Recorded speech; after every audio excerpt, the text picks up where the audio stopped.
نحمده ونصلي على رسوله الكريم اما بعد فقد قال الله تبارك وتعالى كما ورد في سورة الجمعة اعوذ بالله من الشيطان الرجيم بسم الله الرحمن الرحيم يسبح لله ما في السماوات وما في الارض الملك القدوس العزيز الحكيم هو الذي بعث في الأميين رسولا منهم يتلو عليهم آياته ويزكيهم ويعلمهم الكتاب والحكمة وإن كانوا من قبل لفي ضلال مبين صدق الله العظيم رب اشرح لي صدري ويسر لي أمري واحلل عقدة من لساني يفقهوا قولي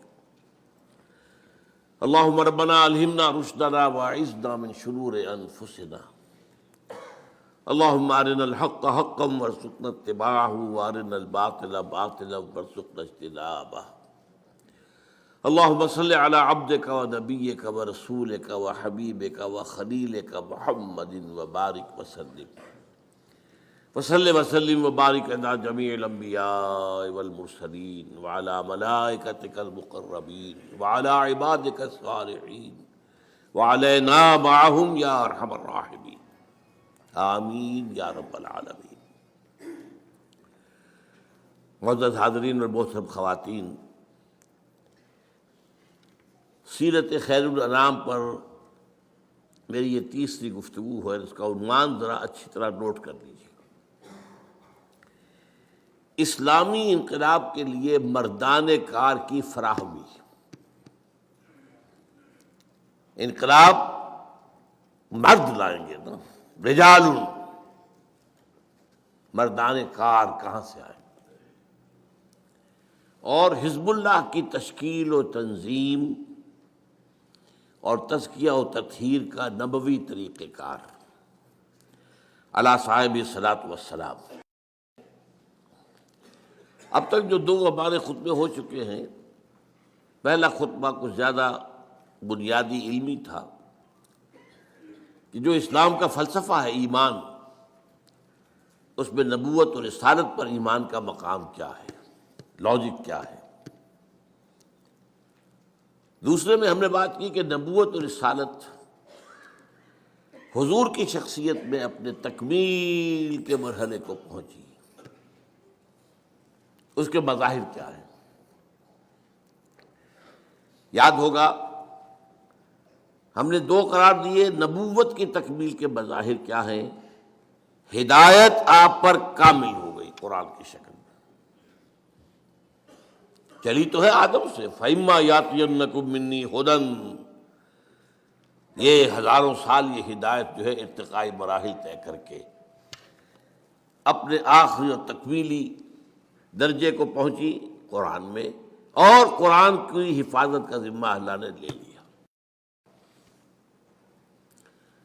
انسانی تمدن کہیں غاروں میں جو آگ رہا کرتے تھے انسان، وہاں سے چلتے چلتے چلتے چلتے ایمپائرز تک پہنچا، عظیم سلطنت ہے۔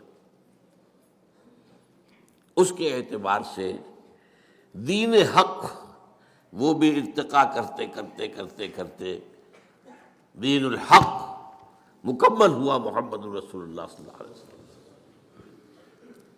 چنانچہ سورہ مائدہ کے الفاظ جو ہیں وہ ان دونوں کا احاطہ کرتے ہیں، الیوم اکملت لکم دینکم واتممت علیکم نعمتی۔ نعمت ہدایت ہے، یہ میں نے بارہا بیان کیا ہے کہ اگرچہ ہم کہہ دیتے ہیں یہ صحت بھی نعمت ہے، یہ دولت بھی نعمت ہے، اولاد بھی نعمت ہے، یہ بھی نعمت ہے، وہ بھی، کوئی شے نعمت نہیں ہے جب تک نعمت ہدایت نہ ہو۔ صحت ہے، ہدایت نہیں ہے، بدماشیاں کرو گے، گلچھرے اڑاؤ گے،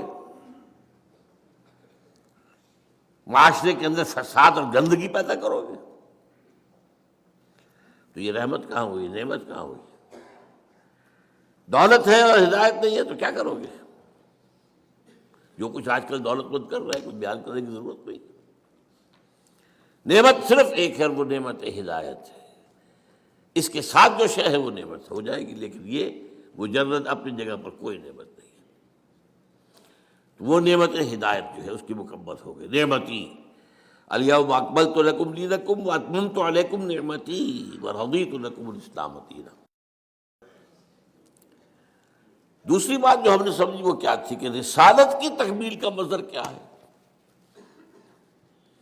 وہ تو نبوت کے دو پہلو ہوئے نا، ہدایت دی گئی کامل ہو گئی، دین حق دیا گیا کامل ہو گیا۔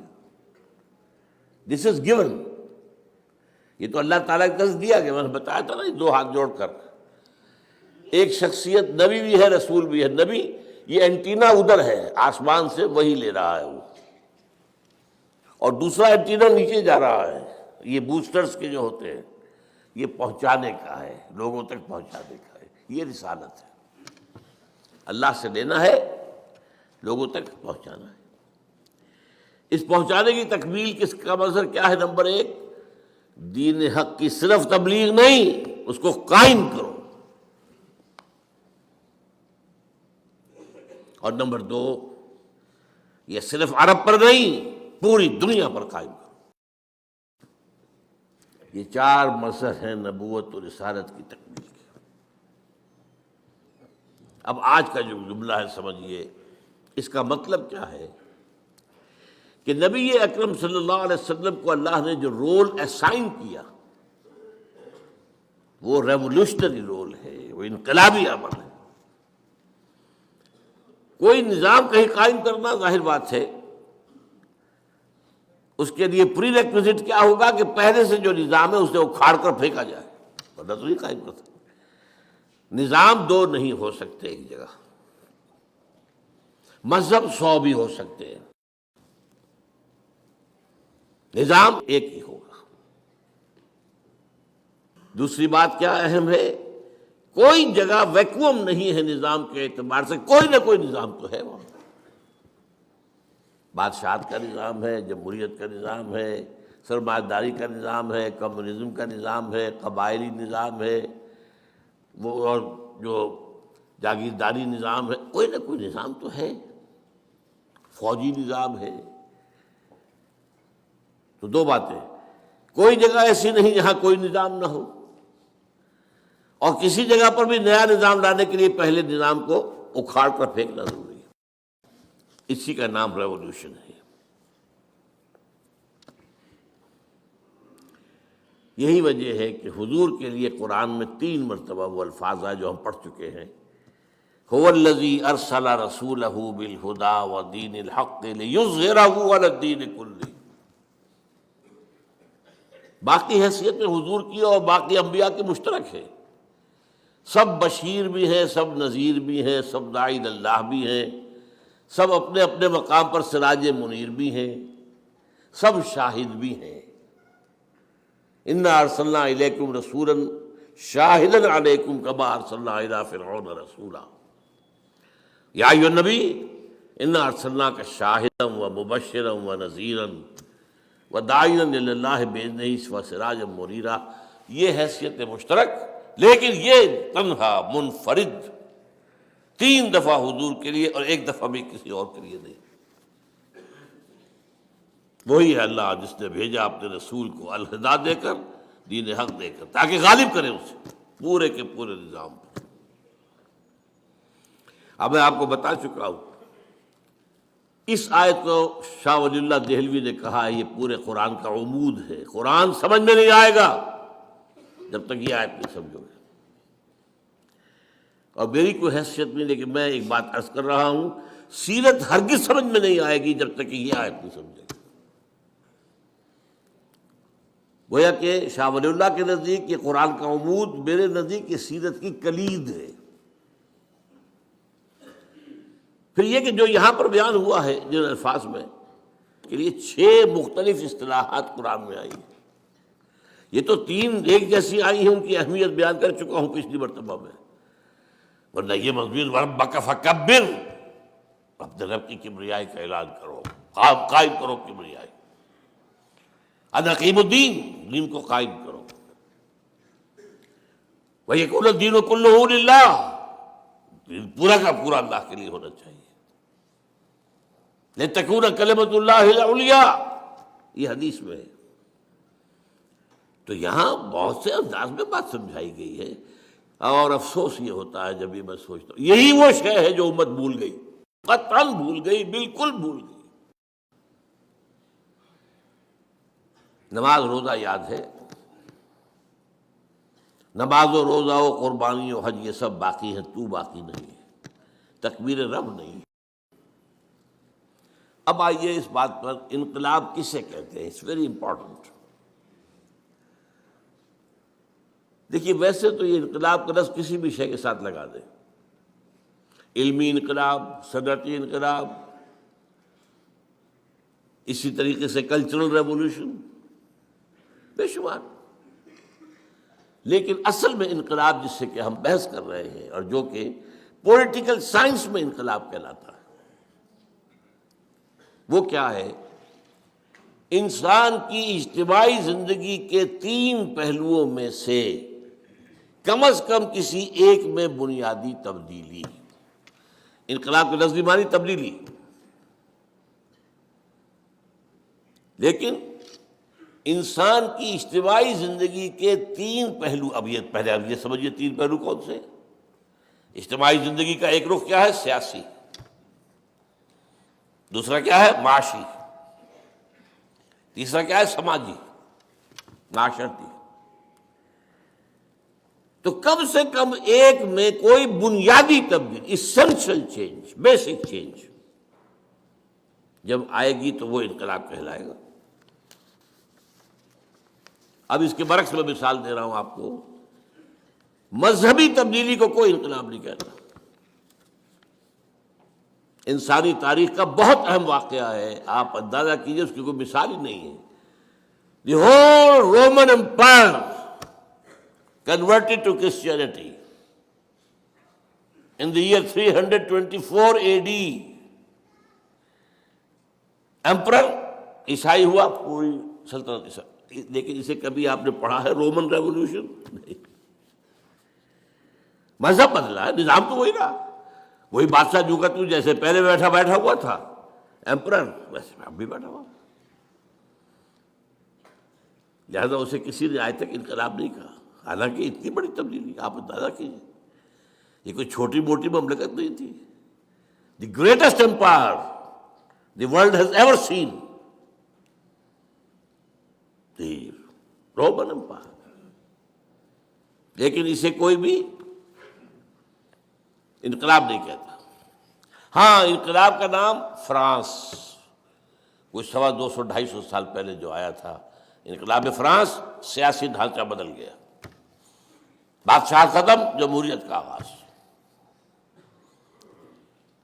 انقلاب بولشوک ریولوشن رشیا کا 1917 کا، سرمایہ داری ختم اور کمیونزم آ گیا۔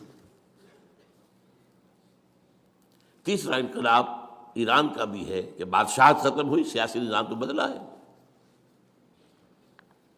لیکن اس پس منظر میں دیکھیے گا، ان دس کانٹیکسٹ، تاریخ انسانی کا عظیم ترین، گمبھیر ترین، جامع ترین، most profound revolution, it was the revolution of Muhammad صلی اللہ علیہ وسلم۔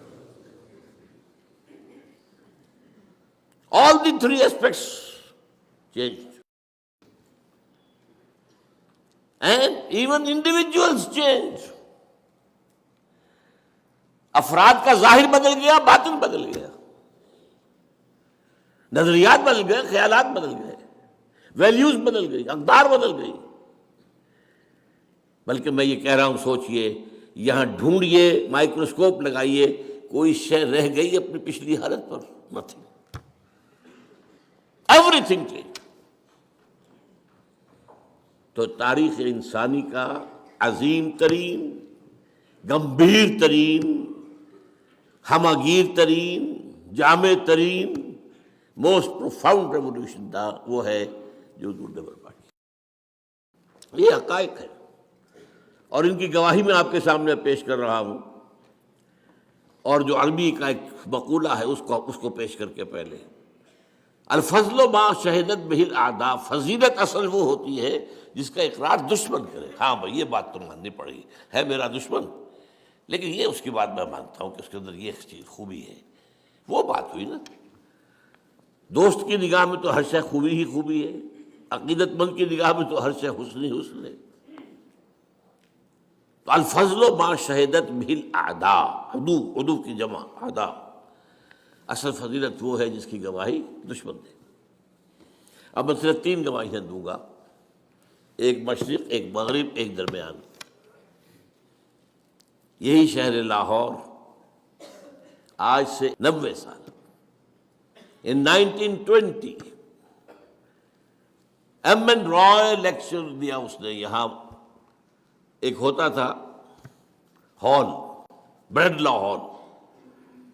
جب ہم پڑھتے تھے میڈیکل کالج میں اس وقت تک تو کوئی اس کے آثار واثار کھنڈرات باقی تھے. یہ بھاٹی کے باہر تھا جہاں بعد میں پھر مچھلی کا بازار بنا، منڈی بنی. بریڈلا ہال 1920 میں لیکچر دیا ایم این رائے نے، ہسٹوریکل رول آف اسلام. اور اس نے کہا تاریخ انسانی کا عظیم ترین انقلاب وہ تھا جو محمد نے برپا کیا. And who is this fellow M N Roy? Personal friend of Lenin, member of the Communist International, کمیونسٹوں کی تنظیم کی جو highest controlling body, the Communist International, اس کا رکن تھا. یہ جانتا تھا کہ انقلاب کہتے کسے، انقلاب کے رائٹرز میں سے گزرا ہوا شخص تھا ایم این رائے. اور ایک وقت میں افغانستان میں عبوری حکومت قائم کی تھی ہندوستانیوں نے انگریز کے خلاف. عبوری، اس کا صدر تھا یہ M N Rai, Raja Mahendra Nath Rai, Bengali.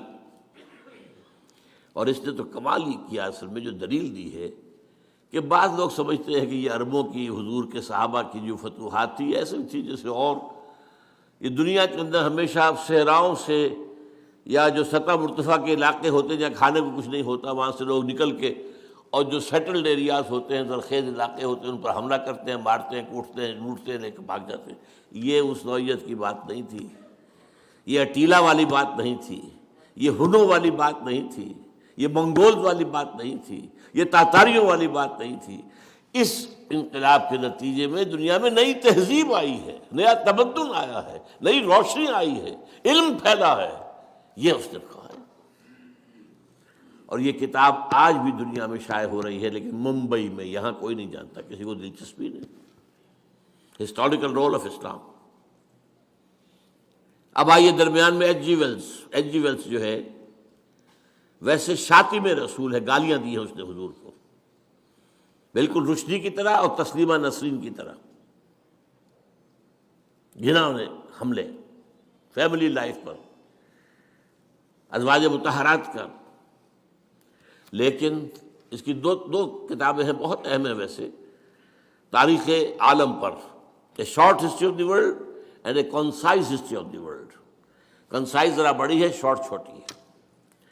Concise history of the world میں جب وہ آتا ہے، کنکلوڈ کرتا ہے حضور کے چیپٹر کو اور خطبہ حجۃ الوداع کی نقل کرتا ہے کہ لا فضل لعربی علی عجمی ولا لعجمی علی عربی ولا لاسود علی احمر ولا لاحمر علی اسود الا بالتقوی. کوئی فضیلت نہیں کسی عرب کو کسی عجمی پر، کسی عجمی کو کسی عرب پر، کسی گورے کو کسی کالے پر، کسی کالے کو کسی گورے پر، الا بالتقوی. And now remember the words. Although the sermons of human fraternity, equality and freedom، 3 الفاظ یاد رکھیے. یہ ہمارے ہاں جو لیڈروں کی تقریروں کے اندر 3 الفاظ دہرائے جاتے ہیں بار بار. یہی تو ویلیوز ہے، فریڈم، فریٹرنیٹی، ایکوالٹی، مساوات، اخوت، حریت. Although the sermons of human fraternity, equality and freedom were said before also, and we have a lot of such sermons in Jesus of Nazareth، مسیح ناصری حضرت عیسیٰ علیہ السلام، جس کو خدا کا بیٹا مانتا ہے. وہ آج تو مسیح نے بھی بہت کہے تھے، کوئی شک نہیں ہے، but it must be admitted that it was Muhammad sallallahu alaihi wasallam who for the first time in history established a society based on these principles. اب بتائیے جادو وہ جو سر چڑھ کر بولے، لیکن ایک بات نوٹ کر لیجئے، ممکن ہے آپ یہ ایچ جی ویلز کی کنسائز ہسٹری لے کر تلاش کریں، نہیں ملے گا آپ کو یہ پیسے، اب نکال دیا گیا ہے، کیونکہ یہ تو نئے ایڈیشن آتے ہیں کیا، وہ ایچ جی ویلز کو تو مرے ہوئے بہت عرصہ ہو گیا، جو اب نئے ایڈیٹرز ہوتے ہیں وہ چینج کرتے رہتے ہیں۔ لیکن آپ چاہیں میری بات کی توثیق تو پنجاب لائبریری سے پرانا نسخہ نکالیے اور دیکھیے۔ تیسرا ڈاکٹر مائیکل ہارٹ، وہ تو میں نے کئی دفعہ بیان کیا ہے، A selection and gradation of the 100 most influential personalities of human history. تاریخ انسانی کا دھارا بہ رہا ہے، کچھ عرصے کے بعد اس کا کوئی رخ مڑ گیا، کس نے موڑا؟ کسی آدمی نے موڑا، کسی فلسفی نے، کسی انقلابی نے، خود تو نہیں مڑتا، پھر دیکھا پھر مڑ گیا، پھر مڑا۔ یہ جو تاریخ کے دھارے کے رخ کو موڑنے والے ہیں، پہلے سلیکٹ کر لیا گیا، یہ ہے، یہ ہے، یہ ہے، یہ ہے، یہ 100۔ ان میں گریڈیشن، پہلے سب سے زیادہ کس نے موڑا، پھر کس نے، پھر کس نے، پھر کس نے، a selection and gradation of the 100 most influential personalities of human history, اور وہ لاتا ہے حضور کو نمبر 1۔ عیسائی ہے، حضرت عیسیٰ کو لے گیا نمبر 3 پر، بیچ میں لایا نیوٹن کو، سائنس کا، یوں سمجھیے کہ جدید فزکس کا بابا آدم، اس لیے کہ ساری ٹیکنالوجی اور سائنس کی ترقی تو وہاں سے ہے، اور کہتا ہے naturally I O an explanation, مجھے اس کی وجہ بیان کرنی پڑے گی کہ میں نمبر 1 پر لے آیا محمد کو صلی اللہ علیہ وسلم، عیسیٰ 3 پر، 50ویں پہ حضرت عمر کو بھی لے کے آیا بس۔ لیکن کہتا ہے مجھے تو وجہ بیان کرے، this is because he is the only person supremely successful in both the religious and the secular fields. یہ اس لیے ہے کہ ایک ہی شخص ہے تھا پوری تاریخ میں جو انسانی زندگی کے دونوں میدانوں میں یکساں اور انتہائی اونچا ہے۔ اور یہ آج کا کانسیپٹ ہے کہ زندگی کے 2 حصے ہیں، ایک سیکولر لائف ہے اور ایک مذہبی زندگی۔ مذہبی زندگی میں آپ آزاد ہیں، آپ کتے کو پوجیں، بلی کو پوجیں، کسی کو پوجیں، اعلیٰ تناسل کو پوجیں، جو چاہے پوجیں، یو کین ڈو۔ ایک خدا کو مانو، 2 کو مانے، 10 کو مانے، 1000 کو مانے، کسی کو نہ مانے، یہ ریلیجن آزادی ہے آپ کو بھائی۔ لیکن ایک ہے سیاست، ریاست، قوم، ملک، قانون، ایک یہ۔ وہ کہتا ہے جتنے بڑے آدمی نظر آئے مجھے، وہ یا ادھر اونچا ہے تو ادھر کچھ بھی نہیں، ادھر ٹھکنا سا ہے، بونا سا ہے، ادھر اونچا ہے تو ادھر کچھ نہیں۔ اب عیسیٰ ہے، کتنا بڑا مذہب ہے، حکومت و ریاست میں کوئی ایک دخل ہی نہیں، قدم نہیں رکھا۔ گوتم بدھ کتنا بڑا، حکومت و ریاست 0۔ سکندر اعظم بہت بڑا فاتح، اخلاق اور روحانیت میں 0 نہیں، مائنس ویلیو، یہی ہوگا نا۔ تو یہ ہے، میں نے 3 گواہیاں آپ کے سامنے پیش کی ہیں۔ اب اگلا پوائنٹ ہے میرا، انقلاب برپا کرنا نہایت مشکل کام، یہ کھیل نہیں ہے، یہ کوئی ہابی نہیں ہے۔ دی موسٹ ڈیفیکلٹ ورک نظام کو بدلنا ہے۔ اس کی وجہ کیا ہے؟ دیکھیے، ایک ہوتی ہے دعوت، تبلیغ، مشنری ورک ہو رہا ہے، ہمارے تبلیغی بھائی گھوم رہے ہیں، بسترے اٹھائے ہوئے ہیں، کہاں کہاں جا رہے ہیں، راتوں کو مسجدوں میں سو رہے ہیں۔ دعوت اور تبلیغ میں بھی محنت تو ہے، مشقت تو ہے، جان و مال کا خطرہ نہیں ہے۔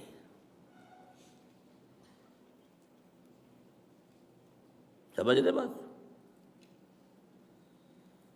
زیادہ یہ ہے کوئی گالی دے دے گا، کوئی پاگل کہہ دے گا، بس جان اور مال، جس کو ہو جان و دل عزیز اس کی گلی میں جائے کیوں؟ تو محنت مشقت اپنی جگہ ہے، تکلیفیں اٹھاتے ہیں وہ، کیا اس میں کیا شک ہے؟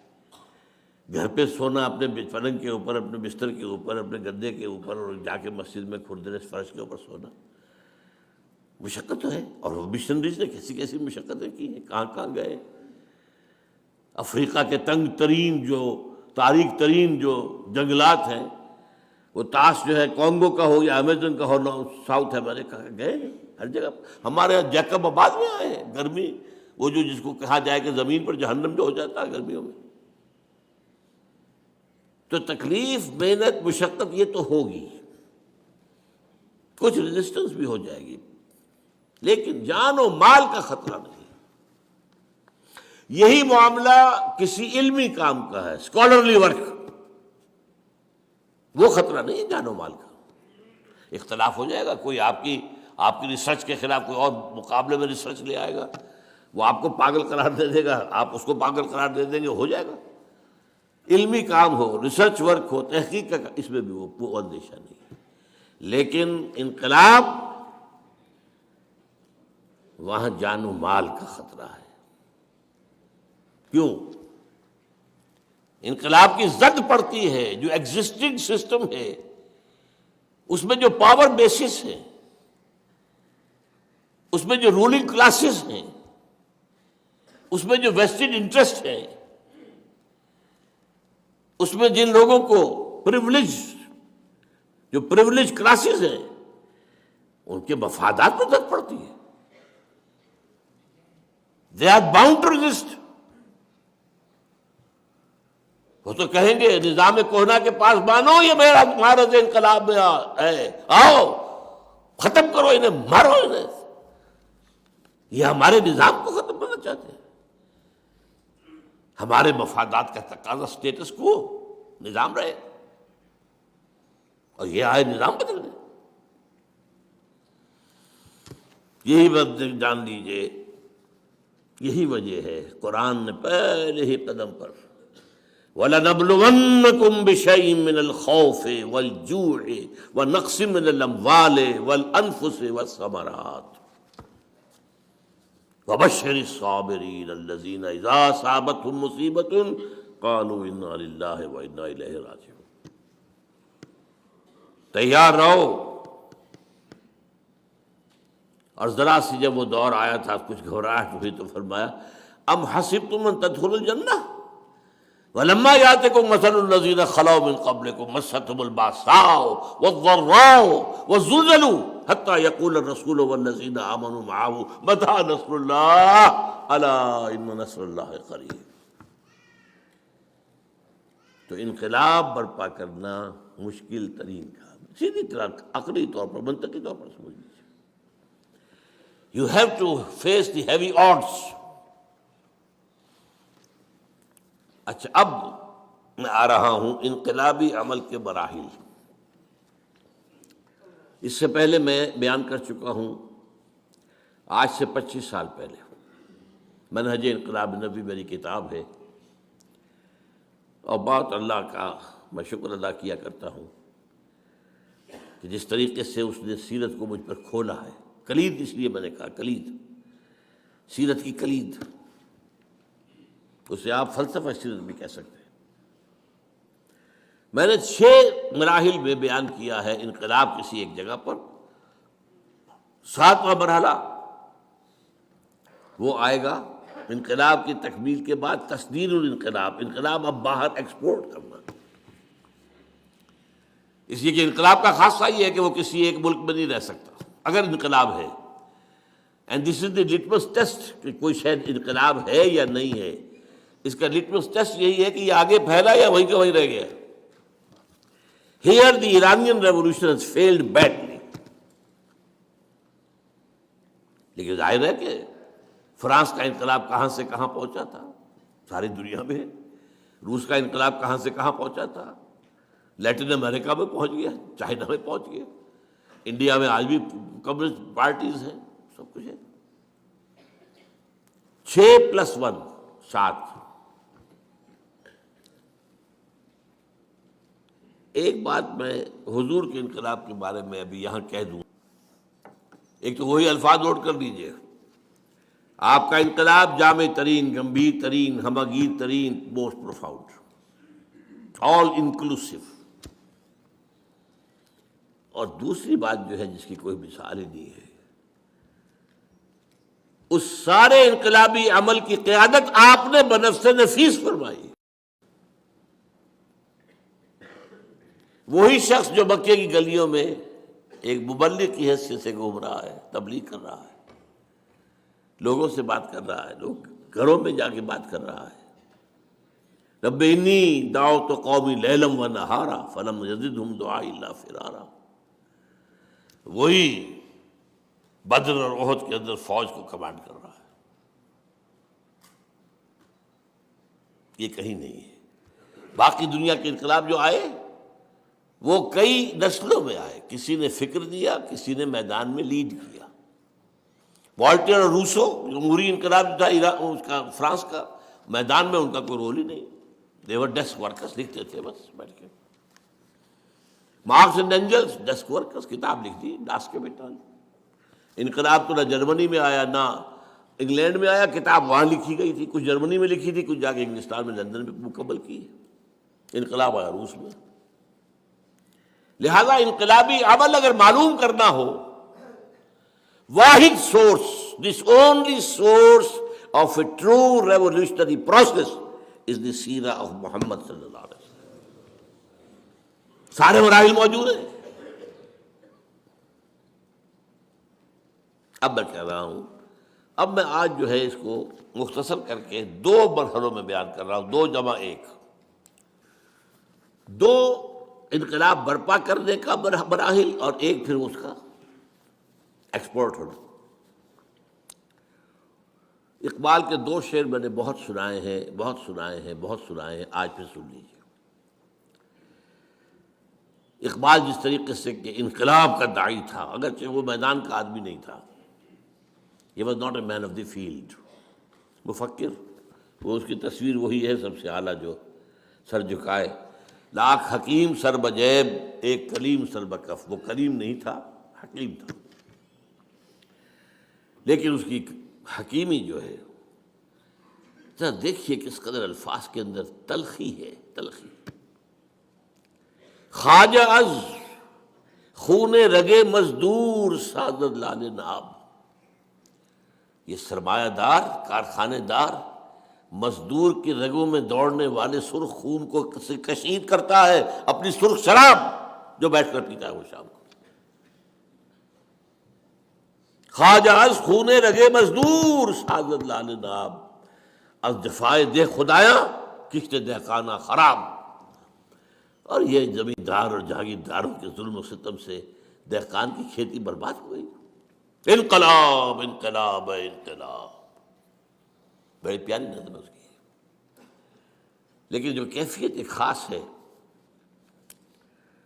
اور وہ کس مقام پہ اس وقت تھا، یہ کہاں تھا اس وقت جو یہ بات کر رہا ہے. گفتند اللہ نے مجھ سے کہا، گفتند جہان ماں آیا بے تمہیں سازد. اے اقبال، ہم نے جس دنیا میں تمہیں بھیجا ہے، اپنی دنیا ہماری دنیا ہے، تمہیں پسند آئی؟ گفتم کے تمہیں سازد. نہیں، ظلم ہے یہاں تو انسان کا خون چوس رہا ہے، خون پی رہا ہے، ظلم ہو رہا ہے. گفتند کے برہمزن، اچھا تو توڑ دو پھوڑ دو. یہ توڑ دو پھوڑ دو کا لفظ ہے کہ جو آیا ہے شاہ ولی اللہ کے ہاں، فک و کل نظام، پورے نظام کو توڑ دینا. یہ دین الحق کا اظہار جو ہے، جس کو وہ عمود کہتے ہیں، پورے نظام فک کھول دینا. یہ پورا نظام جو ہے ایک وحدت ہوتا ہے، جڑا ہوا ہے ایک دوسرے کے ساتھ. فک و کل نظام، توڑ دو پھوڑ دو. توڑ دے پھوڑ دے کیسے؟ با نشہ درویشی در ساز و دمادم زن. پہلے تو ذرا درویشی کے ساتھ سازگاری اختیار کرو. دعوت ہے، تبلیغ ہے، انذار ہے، تبشیر ہے، وعظ ہے، نصیحت ہے، اپیل ہے، دلیل ہے. کوئی پاگل کہہ دے سب کرو، کوئی کہہ دے شاعر ہے تو سب کرو، کوئی کہہ دے کہ یہ جھوٹ بول رہا ہے تو سب کرو، کسی کو جواب مت دو. تم پر پتھراؤ کیا جائے تو تم پھول پیش کرو، تمہیں گالیاں دی جائیں تو تم دعائیں دو. درویشی درویشی درویشی. یہ 12 برس حضور کے درویشی کے ہیں مکے کے. بامشہ درویشی در ساز و دمادم زن دمادم زن دمادم زن، لگے رہو لگے رہو لگے رہو لگے. چوں پختہ شوی خود را بر سلطنت جم زن، جب تیار ہو جاؤ تو پھر اپنے آپ کو سلطنت جم پر دے مارو، ٹکرا دو. تو 2 مرحلے ہیں. پہلے مرحلے کا نام ہے ایک جماعت کی تیاری، اے ٹرولی ریولیوشنری پارٹی، جو اسلامی کانٹیکسٹ میں کہلائے گی حزب اللہ، اللہ کی پارٹی. اور دوسرے کانٹیکسٹ، دوسرے تصادم، ٹکرا دو. اب میں پہلا مرحلہ لے رہا ہوں آج، جو میرا آج کا اصل موضوع ہے. میں نے کہا تھا نا، عنوان کیا تھا؟ مردان کار کی فراہمی اور حزب اللہ کی تشکیل و تنظیم و تزکیہ و تطہیر کا نبوی طریقہ کار. دیکھیے، پھر میں لفظ استعمال کر رہا ہوں، جماعت سازی خاص طور پر نظریات کی بنیاد پر مشکل ترین کام ہے دنیا کا. قومی سطح پر جماعت بنا لینا بہت آسان کام ہے، سیاسی سطح پر جماعت بنا لینا بہت آسان کام ہے، رفاہی کام کے لیے جماعت بنا لینا بہت آسان کام ہے، علمی کام کے لیے جماعت بنا لینا بہت آسان کام ہے. لیکن نظریاتی سطح پر انقلاب کے لیے جماعت بنانا، اس سے زیادہ مشکل کام کوئی نہیں. یہ مشکل اس کے اندر 2 طرح کی آتی ہے. لوگوں کی مزاج مختلف، ذوق مختلف، ذہنی سطح مختلف، سمجھ کا اور فہم کی گہرائی مختلف. ان سب کو جوڑنا، ایک حیوانوں کا غلہ ہو. آپ نے دیکھا ہوگا پٹھان لوگ جو ہیں کاغان واغان سے، جلا غازی خان سے کئی 100 بھیڑوں بکریوں کا غلہ چلا رہا ہے. ایک کتا ہوتا ہے ساتھ، ایک جو لے کے چل رہا لاٹھی اس کے ہاتھ میں ہے، اور ایک کتا، وہ کتا ادھر سے کوئی ذرا ادھر گیا ادھر سب ٹھیک رہتا. یہ انسانوں کا غلہ جو ہے بنانا، ان میں سے تو ہر ایک جو ہے سقراط بقراط ہے. ہر ایک کا اپنا فہم ہے، اپنی سوچ ہے، اپنے نظریات ہیں. اور دوسری بات جو اس سے بھی مشکل ہے، ہر ایک کے اندر کوئی سچی یا جھوٹی خودی ہے. سچی بھی ہو سکتی ہے اور خامخواہ پھرنے خواہ بنے ہوئے بھی ہوتے ہیں. یہ بڑا پیارا شعر سنا رہا ہوں آپ کو. بقدر پیمانہ تخیل سرور ہر شے میں ہے خودی کا. ہر چیز میں، میری خودی، میرا خیال، میرا نظریہ. جناب میرا نظریہ یہ ہے، بقدر پیمانہ تخیل سرور، اور سرور ہے، یہ نشہ ہے. سرور ہر شے میں ہے خودی کا، اگر نہ ہو یہ فریب پہم تو دم نکل جائے آدمی کا. اگر یہ فریب جو ہمیں ہے، میں اور میں میرا، تو آدمی زندہ نہیں رہے گا. بہرحال یہ وہ رکاوٹیں ہیں جن کو آپ کو سرپاس کر کے، کراس کر کے انقلابی جماعت بنانی ہے. انقلابی جماعت کے لوازم کیا ہے؟ 5 دن لیجیے. نمبر 1، کامل نظریاتی ہم آہنگی. نمبر 1، فکر، سوچ، نظریات، خیالات، پھر ان کا صغرا کبرا، ہم آہنگی. یہ نہیں ہوگی تو انقلابی جماعت نہیں بن سکتی. نمبر 2، سوائے انقلاب کی آرزو کے کوئی آرزو دل میں نہ رہ جائے. یہ میں زور دے کر کہہ رہا ہوں. جھانکو اپنے سینوں کے اندر، کہیں کوئی اور وہاں پر بتخانہ تو آباد نہیں ہے، کوئی اپنی لیڈری کا سودا تو نہیں ہے، کوئی حکومت حاصل کرنے کا معاملہ تو نہیں ہے. شہادت ہے مطلوب و مقصود مومن، نہ مال غنیمت نہ کشور کشائی. کہیں نمایاں ہونے کا جذبہ تو نہیں ہے، کہیں شہرت کے حصول کی آرزو تو نہیں ہے. سینے اور دل کا ہر آرزو سے پاک ہو جانا بہت مشکل کام ہے، بہت مشکل کام ہے. یہ محمد نے کیا ہے صلی اللہ علیہ وسلم.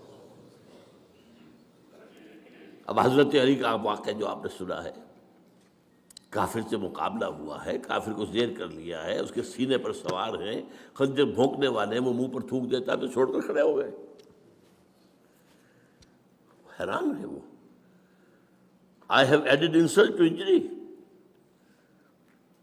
یہ کیا ہوا؟ فرمایا میری تم سے کوئی جنگ نہیں ہے، ذاتی نہیں ہے، میں اللہ کے لیے مار رہا تھا تمہیں. اب تم نے میرے منہ پر تھوکا ہے، میرے اندر انتقامی جذبہ بھی پیدا ہو گیا ہے. اب میں تمہیں اگر قتل کروں گا تو خالصتاً للہ نہیں ہوگا قتل. جنگ کی حالت میں جہاں تو یہ ہے کہ یا مرو یا مارو، ایک لمحے کا ادھر سے ادھر ہو جانا، یا ادھر یا ادھر.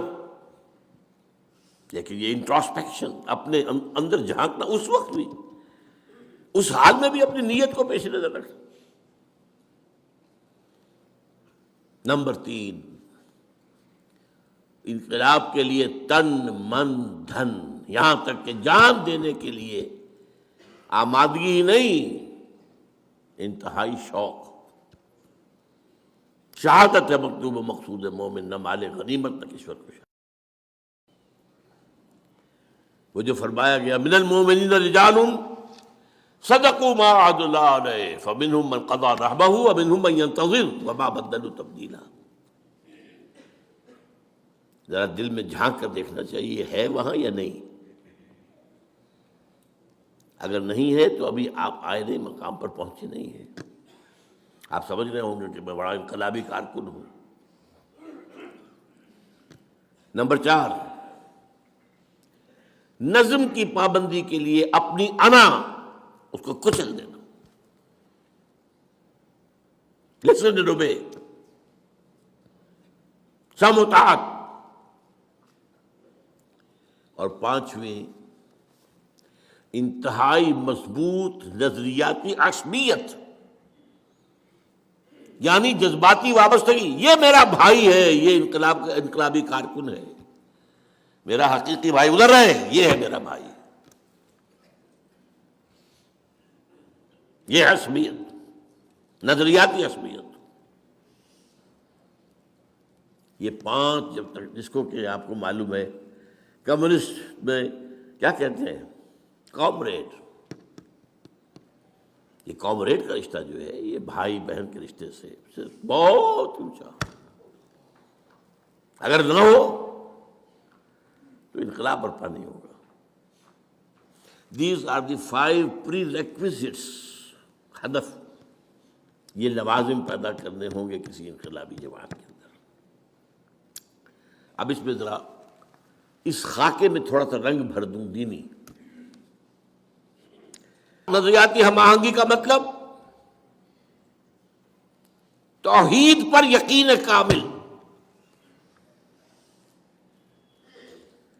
اسلامی انقلاب کا نظریہ جو ہے، انقلابی نظریہ، وہ توحید ہے. لیکن توحید جسے آپ توحید سمجھتے ہیں وہ توحید نہیں. آپ کی توحید ایک عقیدہ ہے، اور حقیقی توحید ایک انقلابی نظریہ ہے.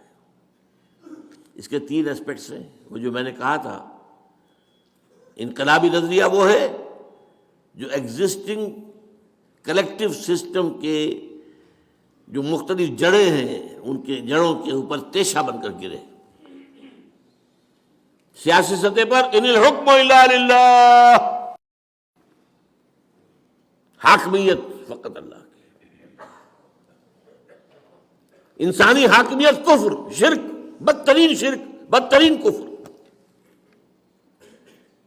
چاہے انڈیویجول ہو اور چاہے کلیکٹیو ہو۔ سروری زیبا فقط اس ذات بے ہمتا کو ہے، حکمراں ہے ایک وہی، باقی بتانے آزری۔ یہ سیاست ہے۔ معیشت، ملکیت کا حق، ملکیت تامہ، ملکیت کاملہ صرف اس کا ہے۔ جو کچھ ہے اس کی ملکیت ہے، تمہاری نہیں ہے، تمہارے پاس امانت ہے۔ حاکمیت اللہ کے لیے، تمہارے لیے خلافت، ملکیت اللہ کے لیے، تمہارے لیے امانت۔ این امانت چند روزہ نزد ماست، در حقیقت بالی کے ہر شے خداست۔ یہ تو شیخ سعدی کہہ گئے، کتنے پہلے کہہ گئے۔ بندہ مومن امین، حق مالک است، اقبال کہتا ہے امین۔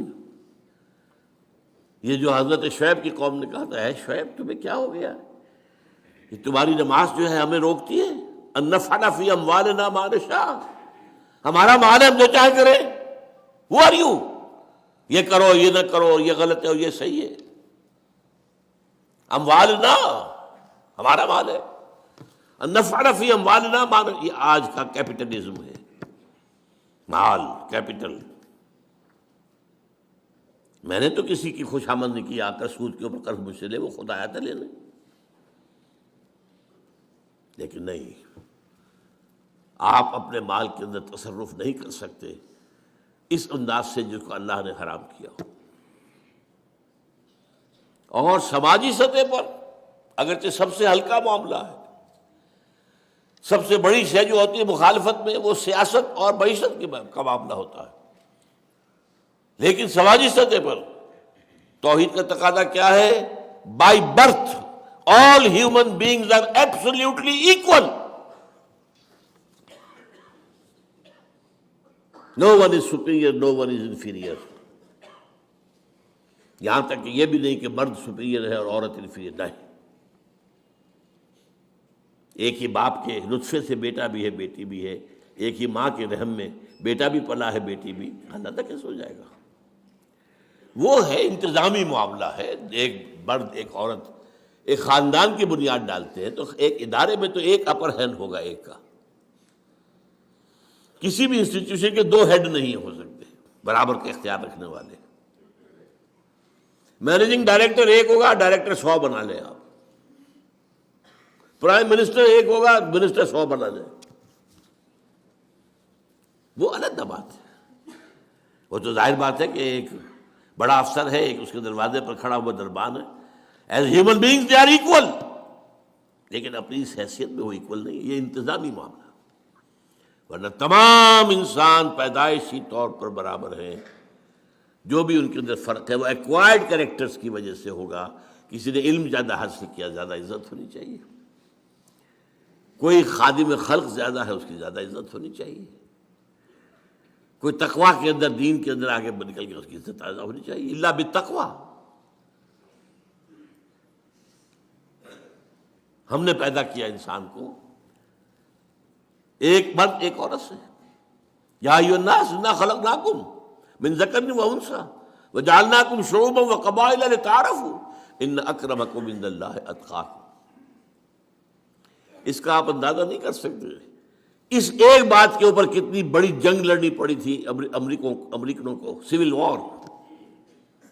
وہ کالے غلاموں کو آزاد کرنے کو تیار نہیں تھے، ساؤدرن اسٹیٹس۔ آج بھی کتنی بڑی لعنت ہے ہندوستان کے اندر، کاسٹ سسٹم۔ یہ پیدائشی شودر ہے، میں پیدائشی براہمن ہوں، وہی سی he can't sit with me. حکومت نے ایڑی چوٹی کا زور لگا لیا ہے، لیکن ذرا وہ سیٹیں فکس کرتے ہیں دلت کے لیے اور وہ جا کے ان کی بستیاں جلا دیتے ہیں۔ جتنے فسادات ہندو مسلم فسادات وہاں ہوتے ہیں اس سے کہیں زیادہ ہائی کاسٹ ہندو، لو کاسٹ ہندو کا ہوتا ہے۔ پوری پوری بستیاں جلا دیں۔ وہ بستیاں کیا ہوتی ہیں؟ ان کی جھونپڑیاں ہوتی ہیں۔ وہ شودر جو ہے وہاں، دلت جو ہے وہاں کا، یہ دنیا کی سب سے بڑی ڈیموکریسیز کا حال ہے۔ یہ امریکہ سے آگے کہاں جائے گا معاملہ ڈیموکریسی کا، اور بھارت سے آگے کہاں جائے گا؟ لیکن سماجی پیدائشی فرق، رنگ کا فرق، اسی لیے جیوز نے کہا نا، وہ فکرے لیے اس نے، لا فضل لعربی علی عجمی ولا لعجمی علی عربی. واحد مطلوب و مقصود کیا ہو، وہاں میں نے کیا کہا تھا، انقلاب عام میں نے بات کی تھی، اسلامی نہیں کی تھی. اس میں اسلامی رنگ کیا ہے، واحد مقصود و مطلوب اللہ کی رضا، آخرت کی فلاح، بس. ناٹ ایون ریولوشن، ریولوشن مقصود و مطلوب نہیں ہے، نصب العین نہیں ہے. وہ ہماری زندگی کے اندر جو فرائض ہیں ان میں شامل ہے کہ اس کی جد و جہد کریں. نصب العین اللہ راضی ہو جائے اور آخرت کی فلاح، جہنم سے چھٹکارا مل جائے. اور شہادت ہے مطلوب و مقصود مومن نہ مال غنیمت نہ کسوت کشائی. من المؤمنین رجال صدقوا ما عاهدوا اللہ علیہ فمنهم من قضى نحبه ومنهم من ينتظر. وہ لوگ جو ہیں کچھ ہیں جو اپنی نظر گزار چکے، اپنی جان اللہ کی راہ میں دے چکے، سرخرو ہو چکے، وہ تو جنتوں میں ہیں. یستبشرون، خوشیاں منا رہے ہیں، اور باقی منتظر ہے کب ہماری باری ہے. منتظر ہے، وما بدلوا تبدیلا. وہ جلدی سے مجھے بچ گئے بڑی بات نہیں، منتظر ہے کب اللہ ہماری باری لے آئے. اور یہ گردن کا جو بوجھ ہے اوپر سے اتار کر ہم بھی اللہ کے یہاں سبکدوش ہو کر پہنچ جائیں. کندھے ہلکے ہو جائیں گے نا اگر یہ سری اوپر سے اوپر اتر جاتی ہے.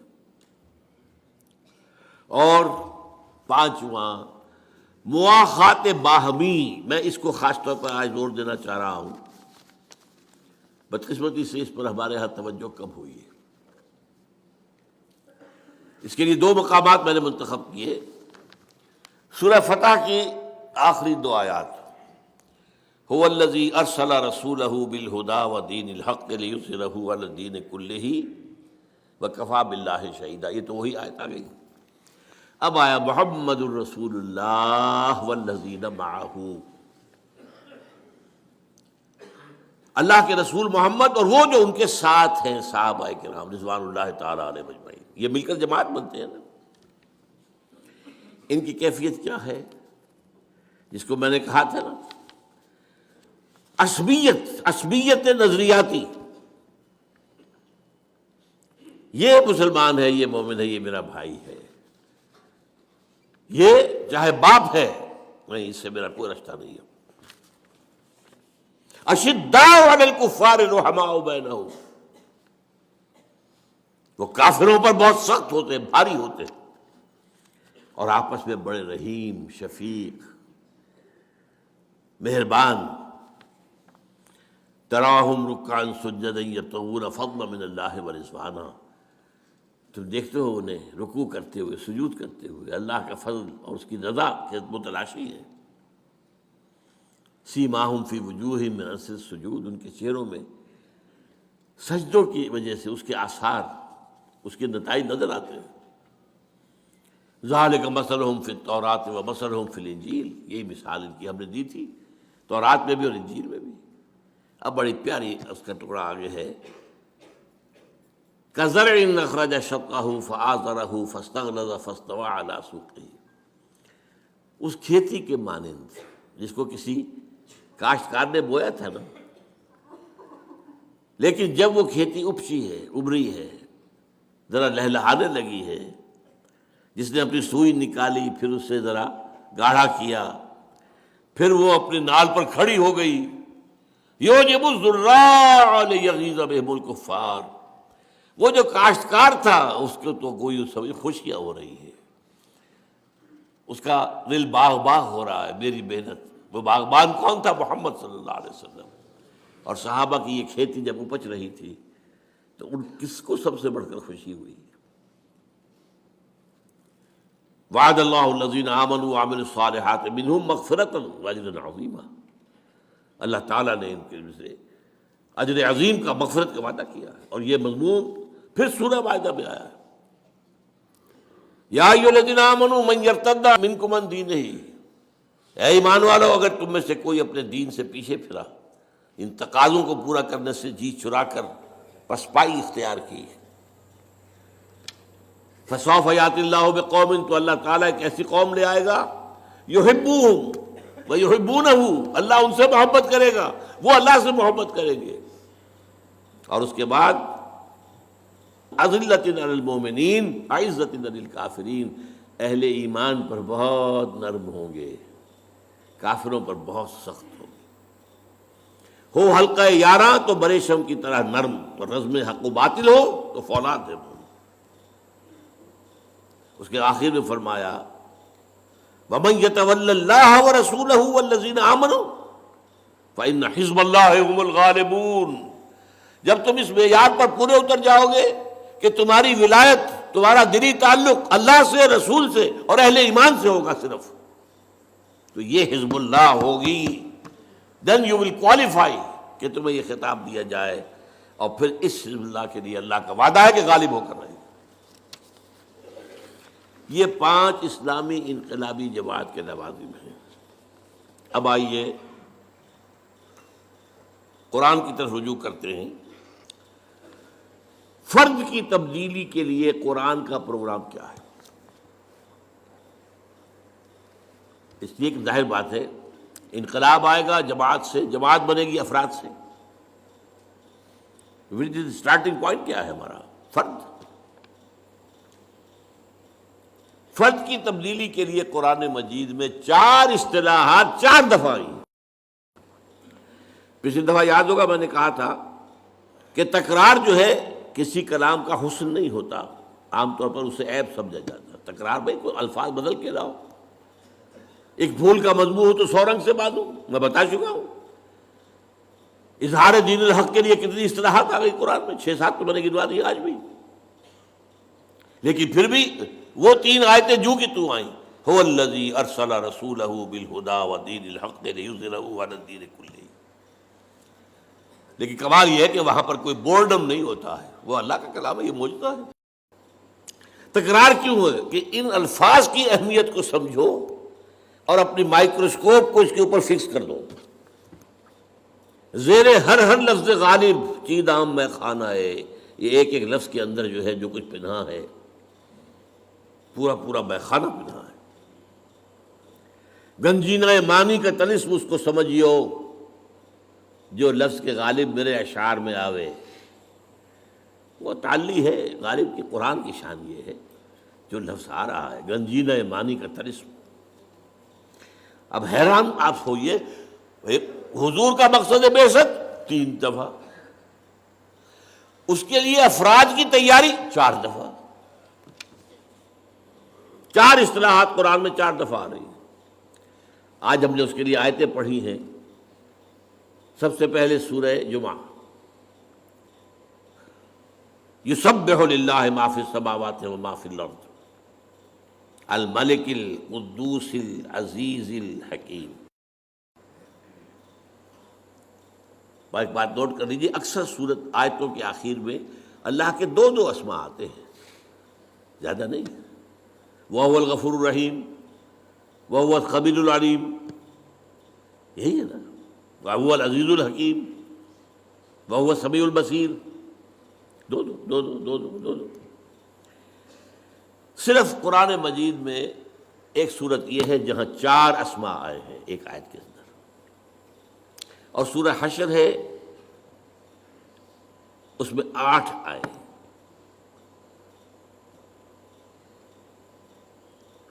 اور سورہ حدید ہے اس میں 4 آئے. هو الاول والآخر والظاہر والباطن.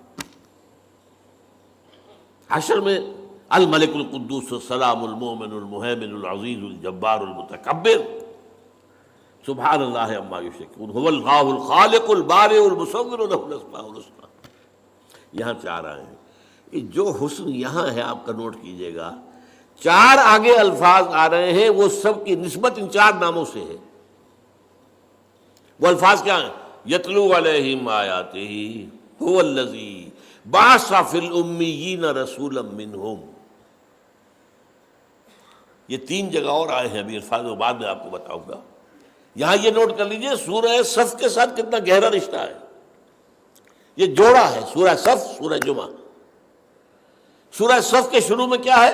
سبح للہ ما فی السماوات و ما فی الارض، اور جمعہ یسبح للہ ما فی السماوات و ما فی الارض۔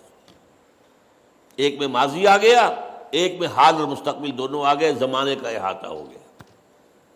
ما فی السماوات و ما فی الارض، مکان کا احاطہ ہو گیا، کون و مکان۔ اس کی مرکزی آیت هو الذی ارسل رسولہ بالہدی ودین الحق لیظہرہ علی الدین کلہ، اس کی مرکزی آیت هو الذی بعث فی الامیین رسولا منہم یتلو علیہم آیاتہ ویزکیہم ویعلمہم الکتاب والحکمہ۔ اور جو چار نام ہیں اللہ کے، الملک، بادشاہ کا فرمان کو پڑھ کر سنا رہا ہے، یہ ہے یتلو علیہم آیاتہ۔ وہ بادشاہ حقیقی القدوس ہے، پاک ہے، ہمارا رسول بھی تمہیں پاک کر رہا ہے۔ الملک القدوس عزیز الحکیم، عزیز ہے، زبردست ہے، اس کا قانون ہے جو تمہیں دیا جا رہا ہے، اور الحکیم ہے، تمہیں تعلیم حکمت بھی دی جا رہی ہے۔ یتلو علیہم آیاتہ، یہ الملک، ویزکیہم القدوس، یعلمہم الکتاب، یہ العزیز، والحکمہ الحکیم۔ ان چار الفاظ کا تعلق چار اسماء کا گویا کہ یہ سایہ ہے۔ اب نوٹ کیجئے، یہ الفاظ پہلے آئے سورہ بقرہ میں دو جگہ۔ پہلے 15ویں رکوع کے آخر میں حضرت ابراہیم اور اسماعیل کی دعا، جب وہ بنیادیں اٹھا رہے تھے خانہ کعبہ کی، تو جو دعا مانگی ان میں سے ایک یہ بھی تھی، پروردگار ہماری جو نسل یہاں آباد ہوگی تیرے اس گھر کے پاس، ربنا وبعث فیہم رسولا منہم، ان میں اپنا ایک رسول اٹھائیو، انہی میں سے کیا کرے گا؟ یتلو علیہم آیاتہ ویعلمہم الکتاب والحکمۃ ویزکیہم۔ چار آگے کوئی چیز، تھوڑا سا فرق ہے، ترتیب مختلف ہے، میں بعد میں بات کروں گا۔ دو رکوعوں کے بعد آ گیا اعلان، دیکھو یہ تمہارے باپ ابراہیم اور اسماعیل کی دعا کا ظہور، محمد آ گئے تمہارے پاس صلی اللہ علیہ وسلم۔ کما ارسلنا فیکم رسولا منکم یتلو علیکم آیاتنا ویزکیکم ویعلمکم الکتاب والحکمہ۔ وہی چار چیزیں۔ سورہ بقرہ کا جوڑا ہے سورہ آل عمران، اس میں پھر آ گیا لقد من اللہ علی المؤمنین اذ بعث فیہم رسولا من انفسہم یتلو علیہم آیاتہ ویزکیہم ویعلمہم الکتاب والحکمہ۔ لیکن سب سے شاندار انداز میں ہے سورہ جمعہ، هو الذی بعث فی الامیین رسولا منہم یتلو علیہم آیاتہ ویزکیہم ویعلمہم الکتاب والحکمہ۔ اب یہاں اگر غور سے آپ نے سنا ہو تو آپ کو نظر آئے گا کہ ایک فرق ہے۔ ابراہیم اور اسماعیل کی دعا میں تلاوت آیات کے فوراً بعد تعلیم کتاب و حکمت، پھر تزکیہ آخر میں۔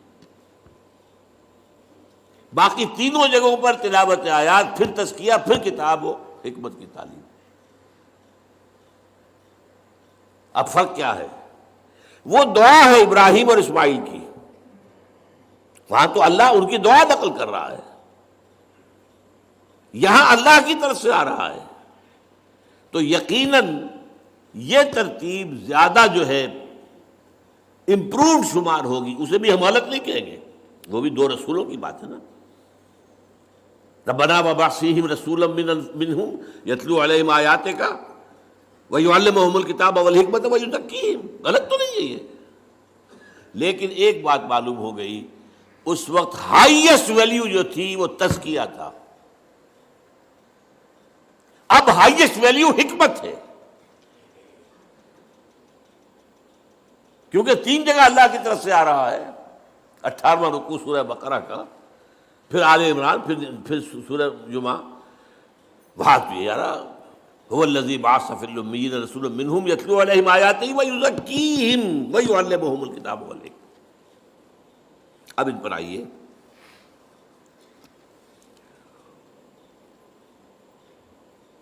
دیکھیے یہ چاروں اصطلاحات جو ہیں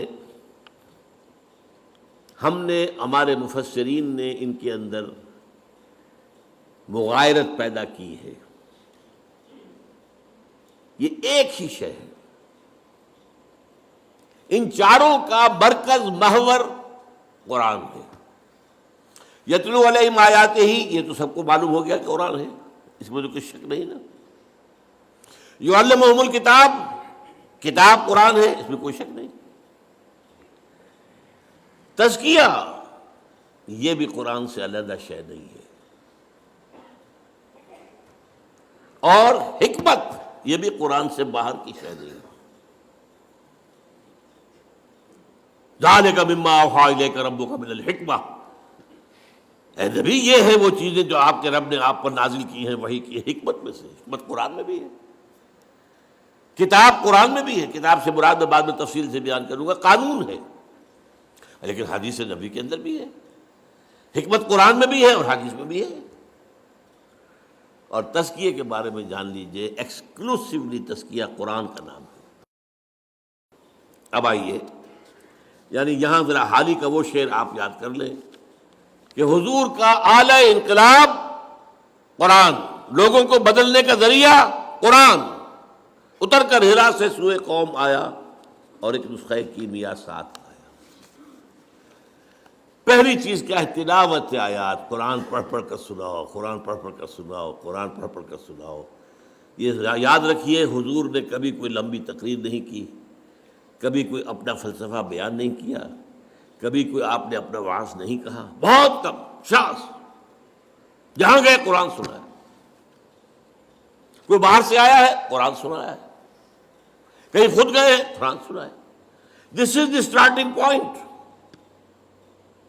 اور یہ کیوں ہے ایسا؟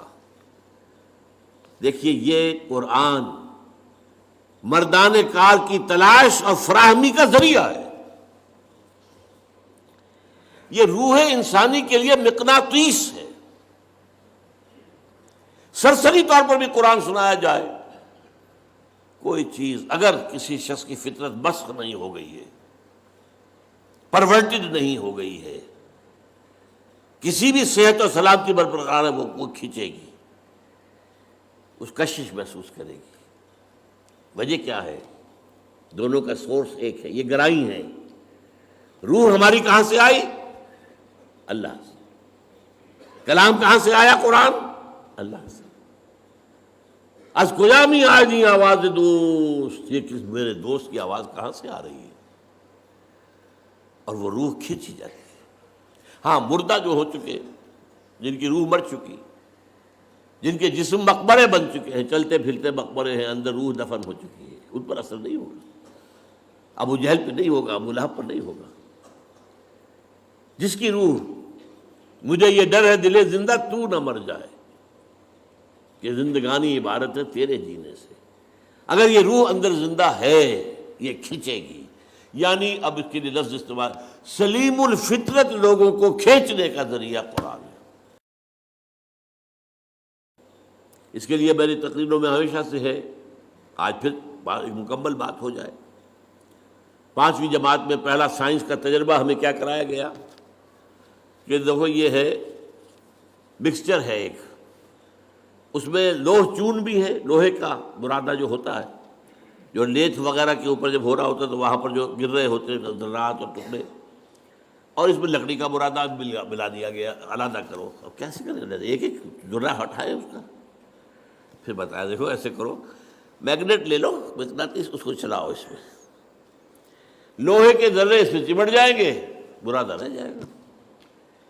اس معنی میں قرآن کو ایک میگنیٹ کی حیثیت سے معاشرے میں پھرانا، گھمانا، بڑے سے بڑے پیمانے پر اس کا کم سے کم جو ابتدائی مفہوم ہے اس کو عام کر دینا.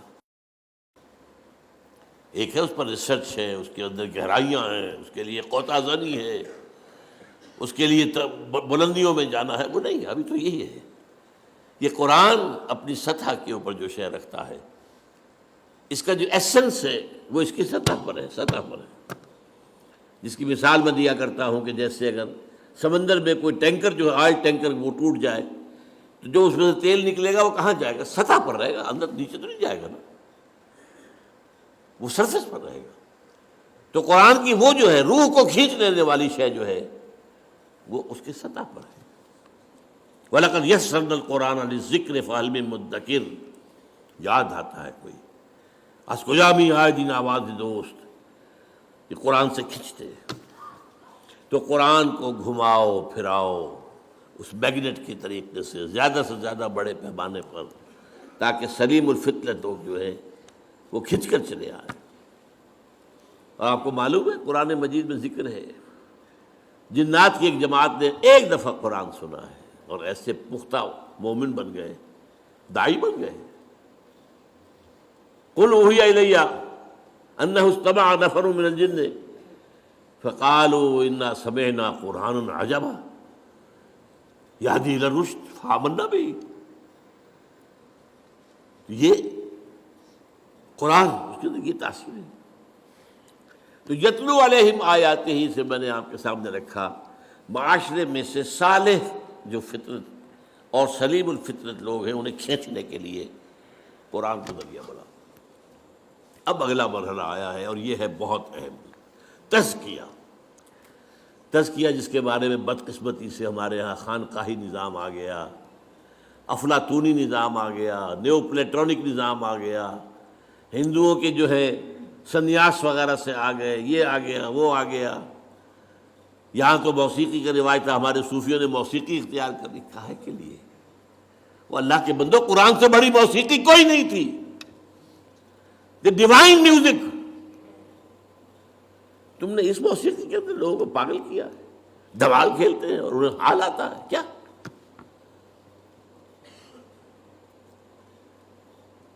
تزکیہ کیا ہے تو جان دیجئے۔ یہ جامع ترین اصطلاح ہے، لیکن میں اسے آپ کو 5 حصوں میں تقسیم کر کے بتاؤں گا ابھی۔ لیکن عمل کہتے کسے تزکیہ؟ یہ باغبان کا ایک عمل ہے۔ ایک باغبان ہے، اس نے باغ لگایا ہے، اس میں کچھ پھولوں کے پودے ہیں، کچھ پھلوں کے درخت ہیں۔ وہ داخل ہوتا ہے، دیکھتا ہے جہاں میں نے پھولوں کا پودا لگایا ہوا تھا وہاں گھاس وغیرہ کافی اگائی ہے، جھاڑ جکاڑ ہے۔ وہ کھرپا ہاتھ میں لیتا ہے، سب کو کھود کے باہر پھینکتا ہے۔ کیوں؟ کیونکہ یہ گھاس جو ہے یہ زمین کے اندر جو قوت نمو ہے اسے لے رہی ہے، پانی بھی کھینچ رہی ہے۔ یہ نہ ہو تو یہ ساری چیز جائے گی میرے پودے کے لیے، یہ پودے کی نشو و نما میں رکاوٹ ہو رہی ہے، تو جو رکاوٹ ہے اسے ہٹاؤ یہاں سے۔ یہ ہے عمل تزکیہ، پاک کرنا۔ انسان کی ترقی میں جو اس کی اصل ترقی ہو اس میں رکاوٹ جو چیزیں ہیں ان کو ہٹانا تزکیہ۔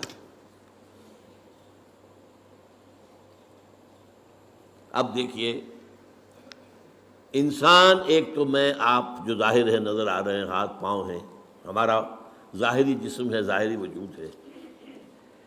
ایک معنوی وجود ہے ہمارے اندر۔ اس معنوی وجود کے لیے کبھی لفظ خودی بھی استعمال ہو جاتا ہے، لیکن میں آج آپ کو 4 حصوں میں بتا رہا ہوں۔ سب سے پہلے ہمارا ایک فکر ہے، کچھ نظریات ہیں، کچھ خیالات ہیں، کچھ عقائد ہیں، کچھ فلسفے ہیں، کچھ بھی ہے۔ تطہیر فکر، اس فکر کو پاک کرنا، اس فکر میں جو غلط عنصر ہے اسے نکال کے باہر پھینک دینا۔ اگر یہ فکر کی غلطی موجود نہیں تو آگے نہیں، آپ کی ترقی نہیں ہوگی۔ پھر آپ کا نفس امارہ ہے، وہ آپ کی حیوانی جبلتوں کو بھڑکاتا ہے۔ تزکیہ نفس۔ پھر قلب ہے، اس پر غبار آ جاتا ہے، یہ آئینے کے مانند ہے۔ حضور نے فرمایا ہے ان هذه القلوب لتصدع كما يصدع الحديد اذا اصابه الماء، کہ دلوں کے آئینے پر بھی زنگ سا آ جاتا ہے، جیسے کہ لوہے پر زنگ آ جاتا ہے اگر اس پر پانی پڑتا رہے۔ پوچھا گیا فما جلاؤها یا رسول اللہ؟ فرمایا کثرت ذکر الموت و تلاوت القرآن۔ اس کو میں کہہ رہا ہوں تصفیہ قلب۔ یہ الفاظ یاد کیجئے، اللہ آپ کو توفیق دے، آپ یہی خیالات آگے پھیلائیں، پھر اصطلاحات کے حوالے سے بات کریں گے تو سمجھنے لوگوں کی آئے گی۔ پھر روح ہے، روح میں ایک نور ہے، روح نورانی ہے۔ یہ جو بگ بینگ سے پہلے پیدا کی گئی ارواح، میری وہ کتاب میرا خیال ہے کہ اب کچھ دنوں کے بعد آپ لوگ پڑھنے لگیں گے انشاءاللہ، ایجاد و ابداع عالم سے لے کر عالمی نظام خلافت تک، وہ جو روح اور فرشتہ نورانی، وہ جو روح کے اندر نور ہے، تجلیہ روح، جلا دینا اس روشنی کو، بھڑکانا، یہ 4 کام ہے جن کے لیے ایک لفظ قرآن نے تزکیہ استعمال کیا۔ تزکیہ از موسٹ پروفاؤنڈ، اس میں کوئی شک نہیں، لیکن تطہیر فکر نمبر 1، کیونکہ یہ حیوان عاقل ہے، اصل مسئلہ تو فکر کا ہے۔ فکر غلط ہے، ساری بات غلط ہو جائے گی۔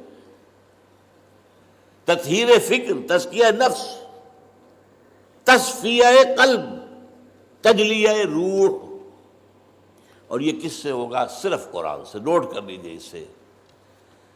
اور یہ حقیقت جس قدر اقبال نے بیان کی ہے، کسی نے بیان نہیں کی، کسی نے بیان نہیں کی، at least to my knowledge none, نہ کوئی عالم، نہ کوئی مفسر، نہ کوئی محدث، کوئی نہیں۔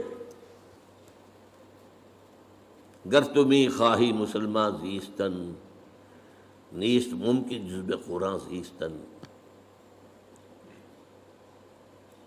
یہ قرآن کیا ہے؟ کتاب زندہ قرآن حکیم۔ یہ کیا قرآن کو دیکھ رہا تھا، کس انداز میں دیکھ رہا تھا؟ How he was over odd. کتاب زندہ قرآن حکیم، حکمت اولا یزالست و قدیم، اس کی حکمت، اس کا فلسفہ ہمیشہ قائم رہنے والا اور قدیم ہے۔ یہ وہ فلسفے نہیں جو بدلتے رہے ہیں، بدلتے رہے۔ حکمت او لا یزال است و قدیم، حرف اورا ریب نئے، تبدیل نئے، اس کے حرف میں کوئی شک ہو سکتا ہے؟ نہیں۔ کوئی تبدیلی ممکن ہے؟ نہیں۔ آیا شرمندہ تعویل؟ نہیں۔ اس کی آیتوں کی کوئی تعویل ہو سکتی ہے؟ نہیں۔ اور جو اب جملہ آ رہا ہے، فاش گویم آنچے در دل مزمرست،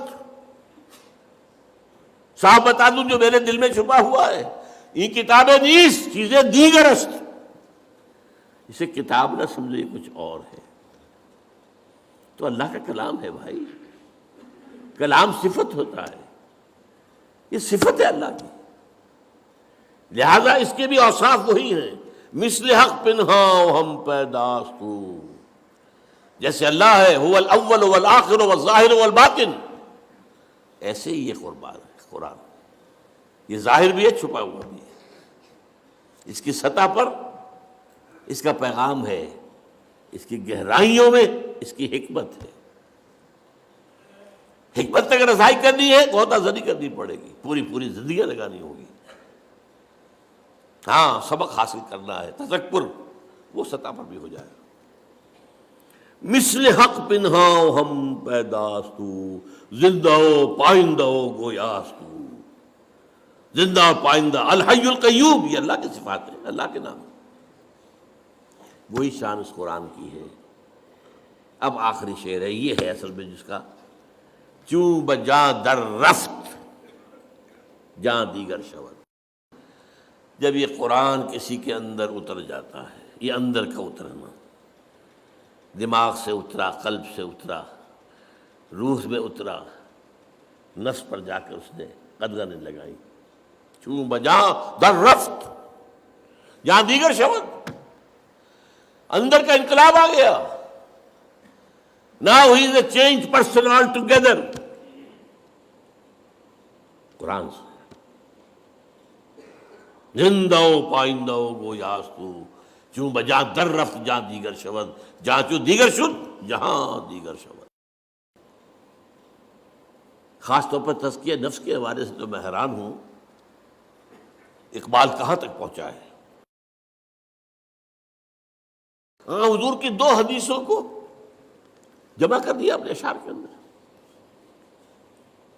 حضور نے ایک بات یہ فرمائی کہ اللہ نے ہر انسان کے ساتھ ایک شیطان بنایا ہوا ہے، صحابہ نے پوچھا حضور کہ آپ کے ساتھ بھی ہے؟ وہاں ہے، لیکن میں نے اسے مسلمان کر لیا۔ ایک حدیث ہو گئی۔ دوسری حدیث، الشیطان یجری من الانسان مجری الدم، شیطان تو انسان کے اندر خون کی طرح سرایت کر جاتا ہے۔ اور اقبال کیا کہتا ہے، کشتن ابلیس چیزیں مشکل است، ابلیس کو مار دینا تو مشکل کام ہے۔ جہاں کہ وہ گم اندر اعماق دل، وہ تو دل کے گہرائیوں میں جا کے بیٹھتا ہے۔ جب وہ دوران خون کے ساتھ گردش کر رہا ہے تو دل کی گہرائی میں پہنچا ہوا ہے۔ خوشترا باشد مسلمان اشکنی، ہاں بہتر یہ اسے مسلمان بنا لو، کشتہ شمشیر قرآن اشکنی، قرآن کی شمشیر سے اسے ختم کرو، یہ قرآن بھی تمہارے وجود میں سرایت کر جائے گا۔ کیوں بجاں در رفت، وہی بات، جہاں دیگر شود، جہاں تو دیگر شد، جہاں دیگر شد۔ یہ ہے قرآن مجید کا ساتھ تزکیہ نفس، تجلیہ روح، تصفیہ قلب، تطہیر فکر۔ اب تیسری بات، یتلو علیہم آیاتہ ویزکیہم۔ دیکھیے ایک بات تھوڑی سی بس سمجھا دوں، بہت سے بزرگ جو ہے بیچارے لاکھ جو ہے ٹکرے مارتے رہتے ہیں، بیٹے نماز پڑھا کرو، بیٹے نماز پڑھا کرو، بیٹے نماز پڑھا کرو۔ اب وہ بیٹا جو ہے وہ کبھی سامنے پڑھ بھی لیا سعادت مندی کے لیے، پھر کہاں پڑھے گا؟ سبب کیا ہے؟ اس میں خدا پر یقین نہیں ہے، تم نماز پڑھوانا چاہتے ہو، تم نے جہاں پڑھایا ہے اسے گلا تو گھونٹ دیا اہل مدرسہ نے تیرا، کہاں سے آئے صدا لا الہ الا اللہ؟ پہلے تطہیر فکر کرو گے تب نماز اندر سے ابھرے گی، پھر ضیاء الحق کے آرڈیننس کی طرح سے نافذ نہیں کرنی پڑے گی نماز۔ یہ ہے اصل میں تطہیر فکر، تزکیہ نفس۔ اس کا ایک نتیجہ نکلتا ہے، عجیب بات ہے، اندر سے شریعت کی طلب ابھرنے لگتی ہے، اندر سے خود بخود۔ قرآن مجید میں آپ دیکھتے ہیں یسألونک یسألونک یسألونک یسألونک، کیوں؟ یسألونک ماذا ينفقون، یسألونک عن المحیض، یسألونک عن الخمر والمیسر، یسألونک عن الشہر الحرام قتال فیہ، یسألونک یسألونک یسألونک، کیوں؟ جب اندر پاک ہو گیا ہے اب اس کی طلب جو ہے صادق ہے، اب اس کے اندر صحیح بات کی طلب خود پیدا ہو رہی ہے۔ اب نماز کا حکم دو گے اور پڑھے گا، نماز تو اس کے اندر سے آ گئی ہے، اگ گئی ہے، خود اگائی ہے، صرف شیپ دینی ہے آپ کو اس کو، تو اس کے وجود میں سسرا اوپر سے ابھر آئی ہے۔ اسی لیے تیسرا مرحلہ کیا ہے، یعلمہم الکتاب۔ اب کتاب کو یہاں پورا قرآن نہ سمجھیے، کتاب قرآن کا وہ حصہ ہے جو احکام سے بحث کرتا ہے۔ چنانچہ قرآن مجید میں آپ نے دیکھا ہوگا جہاں بھی حکم آنا ہوتا ہے، کتب علیکم، کتب علیکم الصیام، کتب علیکم القصاص، کتب علیکم اذا حضر احدکم الموت ان ترک خیرا الوصیہ، کتب علیکم القتال، ان الصلاۃ کانت علی المؤمنین کتابا موقوتا، یہ کتاب، ولا تعزموا عقدۃ النکاح حتی یبلغ الکتاب اجلہ۔ اگر کسی کو طلاق دی ہے یا کوئی بیوہ ہو گئی ہے عورت تو عدت کے دوران کوئی رشتہ وشتے کی بات نہ کرو، نکاح جو ہے بعد میں ہی ہوگا جب کہ عدت پوری ہو جائے۔ کتاب سے مراد یا قانون، تو یہ ہے اصل میں لفظ جو کتاب یہاں آیا ہے۔ یہ میں نے کہا تھا یہ چاروں چیزیں قرآن ہیں۔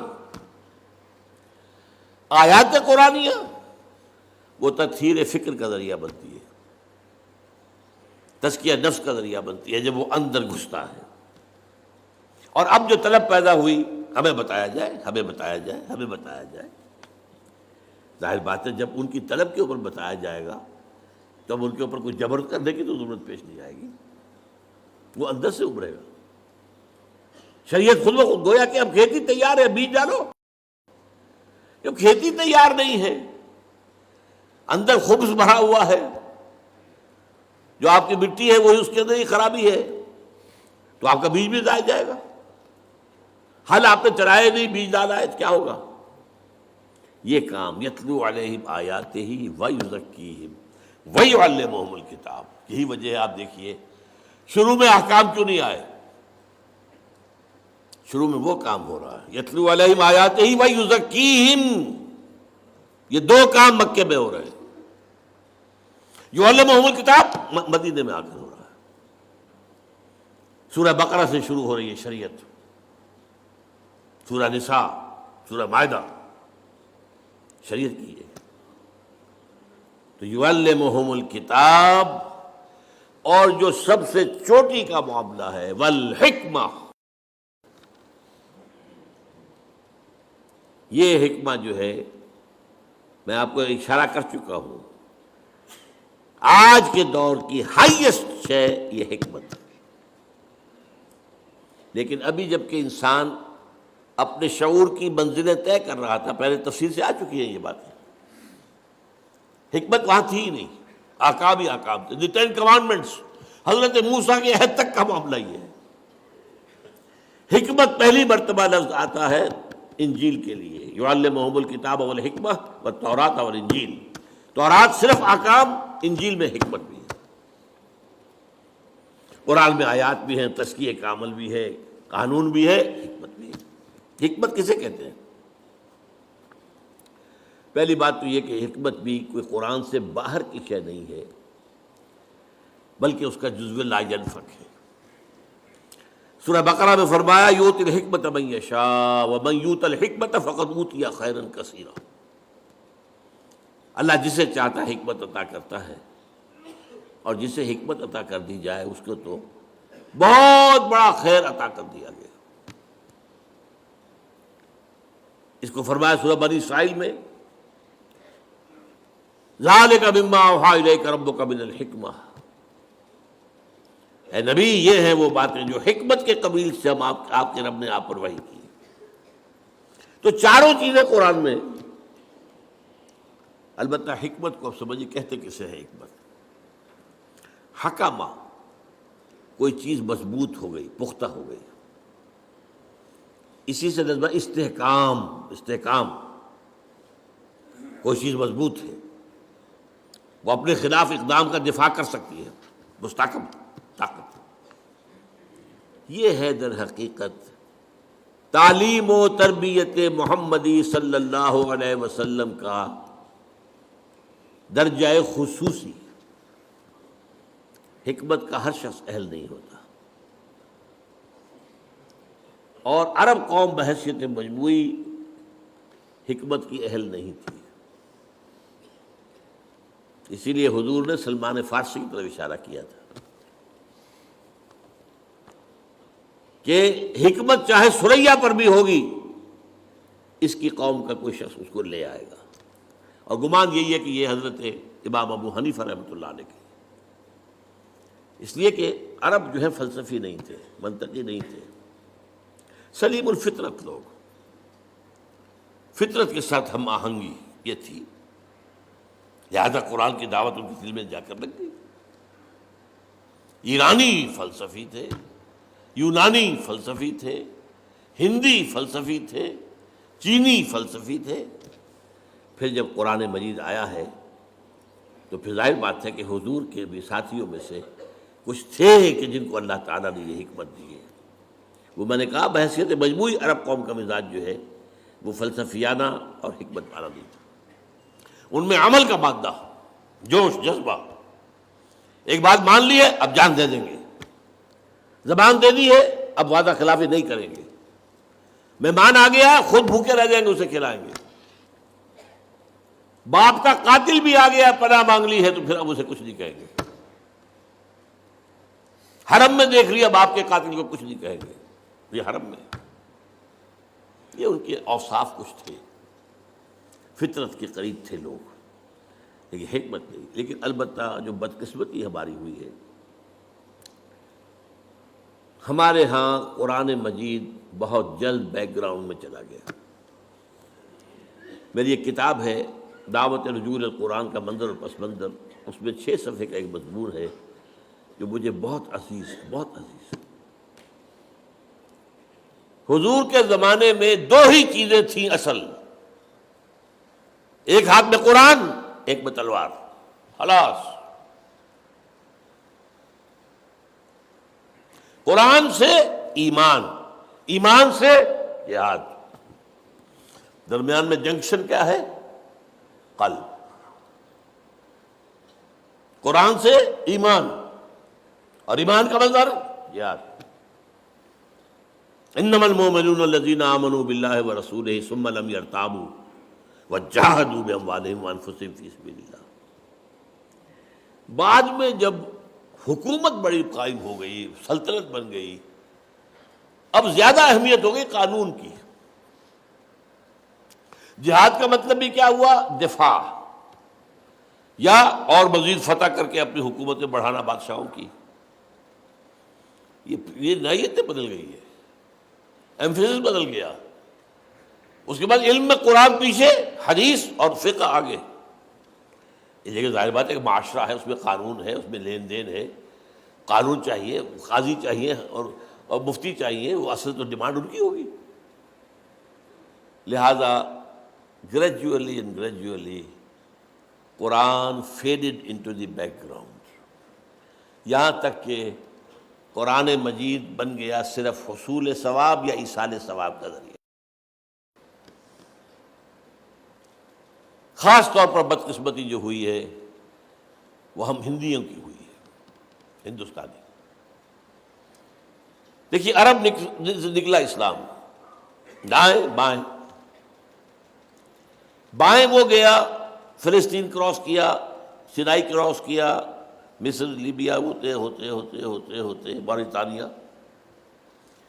یہاں کیا تھا؟ کلچرل ویکوم تھا، نہ کوئی تہذیب تھی، نہ کوئی تمدن تھا، نہ کوئی زبان تھی، لہذا عربی چھا گئی، عرب کلچر چھا گیا، سارا شمالی افریقہ ٹوٹل عربک۔ یہ نہیں ہے کہ وہاں زبانیں نہیں تھی، بربر زبان تھی، اپنی ایک بڑی زبان تھی، تہذیب تھی۔ مشرق کی طرح جب اسلام چلا تو سب سے پہلا جو ہے لوہے کا چنا ایران بیٹھا ہوا تھا۔ ایران کا فلسفہ، ایران کی زبان، ایران کا ادب، ایران کے ادب عالیہ، لہذا یہاں وہ جو تہذیب اور تمدن عربی تھی وہ کچھ دلدل میں پھنس گیا۔ ایرانی تہذیب، ایرانی زبان، اور اس کے بعد آپ کو معلوم ہے آگے جتنا اسلام گیا وہ فارسی زبان کے ذریعے سے گیا۔ ہندوستان میں جتنے عرصے مسلمان ہم حکمران رہے، ہماری کوڈ لینگویج پرشین تھی، ناٹ عربک۔ یہ ہے اصل میں حادثہ جو ہمارے ساتھ ہوا ہے۔ اس صورتحال میں علامہ اقبال کی جو تشخیص تھی یا شیخ الہند رحمۃ اللہ علیہ کی تشخیص تھی، اس کو میں نے اپنا سٹارٹنگ پوائنٹ بنایا تھا۔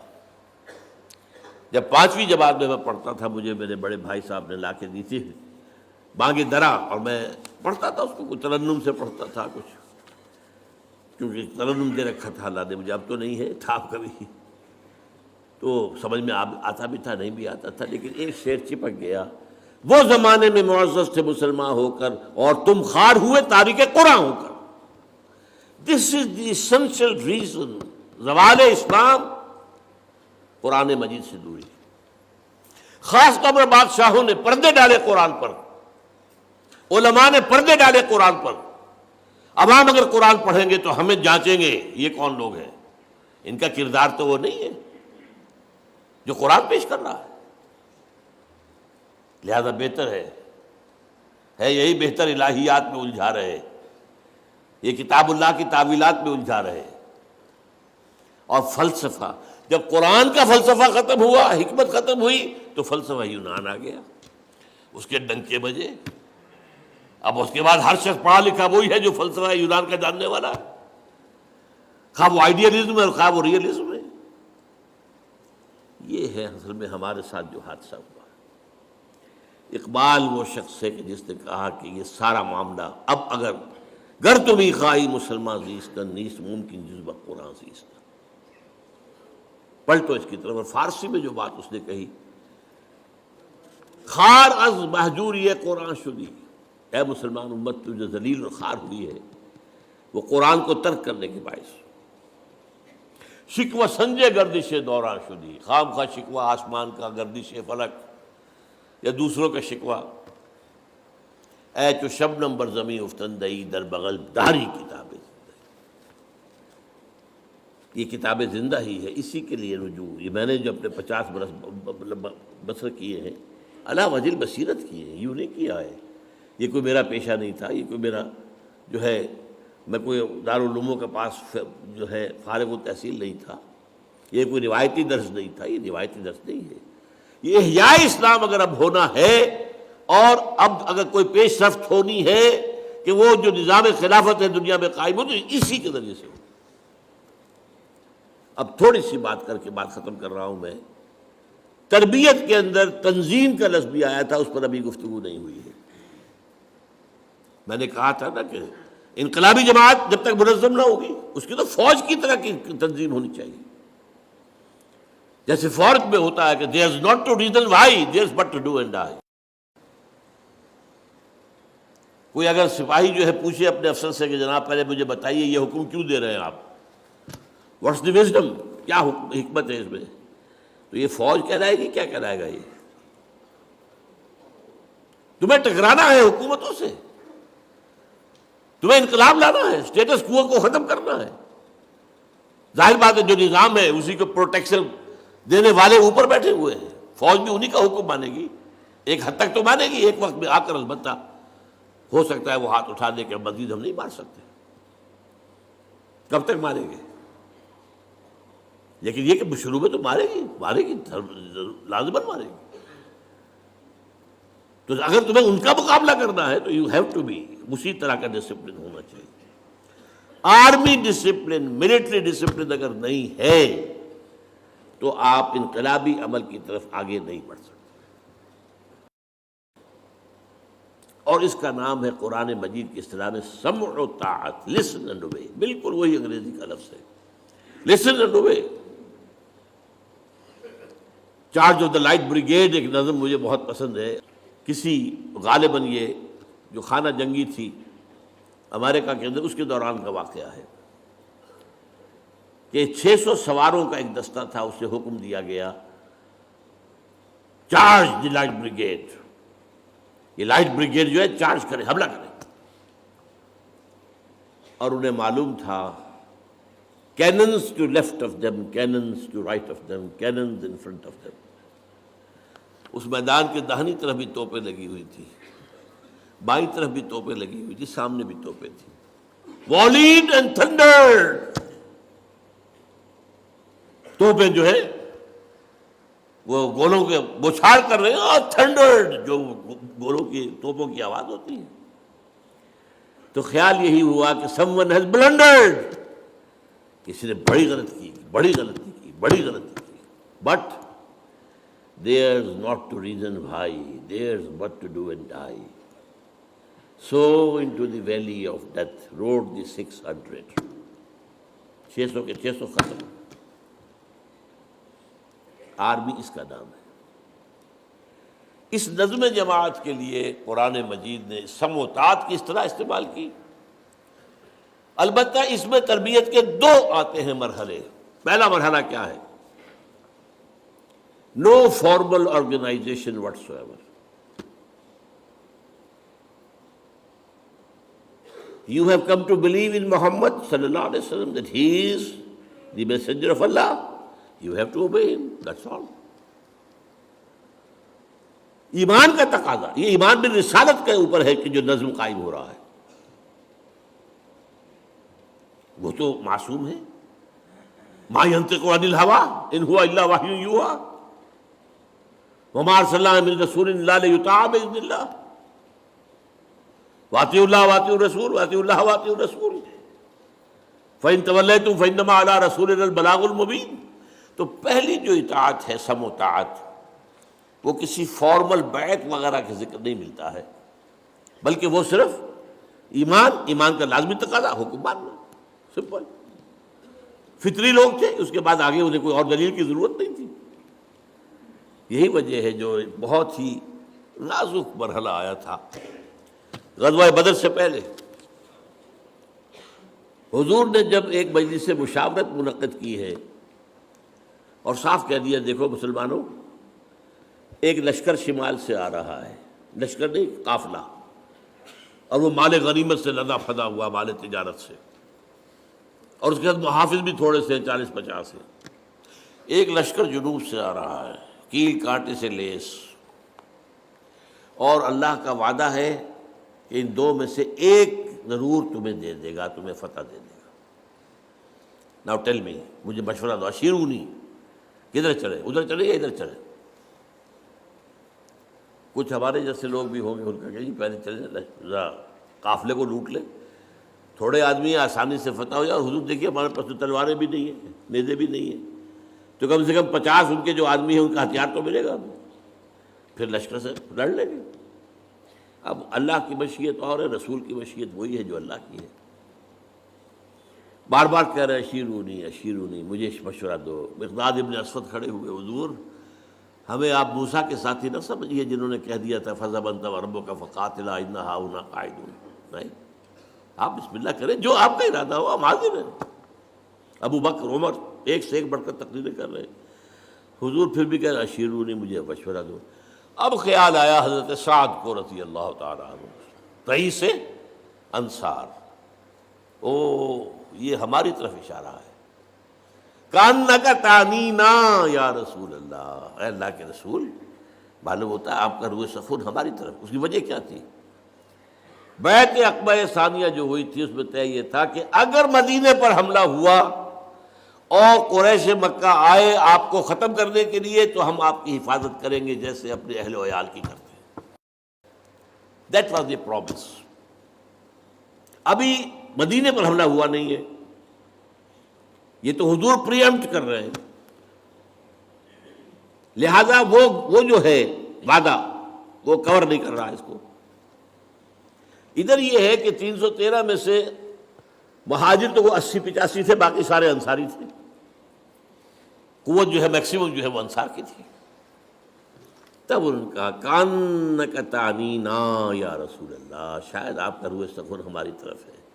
اور پھر جو پیارے الفاظ فَإِنَّا آمَنَّا بِكَ، کہ نبی ہم آپ پر ایمان لا چکے ہیں، وَصَدَّقْنَاكَ، ہم آپ کو تصدیق کر چکے ہیں. اب ہمارے پاس کہاں چوائس ہے؟ جو آپ کا ارادہ ہو بسم اللہ کیجئے. کیا عجب کہ اللہ تعالیٰ آپ کو ہمارے ذریعے سے آنکھوں کی ٹھنڈک عطا فرمائے. اور اگر آپ برق غماد تک پہنچ جائیں گے تو ہم بھی اپنی اونٹنیوں کو دبلا کر دیں گے، پہنچیں گے وہاں تک. اور اگر آپ سمندر کے کنارے کھڑے ہو کر آپ نے اپنی سواری سمندر میں ڈال دی، ہم بھی ڈال دیں گے. تو بہرحال اصل تو بنیاد جو تھی سم و طاعت کی وہ تھی رسالت پر ایمان. لیکن پھر جب بات پھیلی ہے، آگے بڑھی ہے، تنظیمی ڈھانچہ بڑھا ہے، پھر جب کہ مکے سے نکل کر بات مدینے میں پہنچ گئی ہے، اب آپ نے بیعت کا انسٹیٹیوشن شروع کیا. اور اس میں جو بیعت ہے وہ نوٹ کر لیجئے، اس سے زیادہ پروفاؤنڈ حدیث کا تصور میں نہیں کر سکتا. A full constitution of a revolutionary party, کتاب لکھی جا سکتی ہے اس میں. حضرت عبادہ ابن ثابت فرماتے ہیں رضی اللہ تعالی عنہما، اور یہ متفق علیہ روایت ہے بخاری اور مسلم دونوں کی، بایعنا رسول اللہ صلی اللہ علیہ وسلم علی السمع والطاعت فی العسر والیسر والمنشط والمکرہ وعلی اثرۃ علینا وعلی لا ننازل امر اہلہ وعلی نقول بالحق اینما کنا لا نخاف فی اللہ لومۃ لائم. 10 آیتم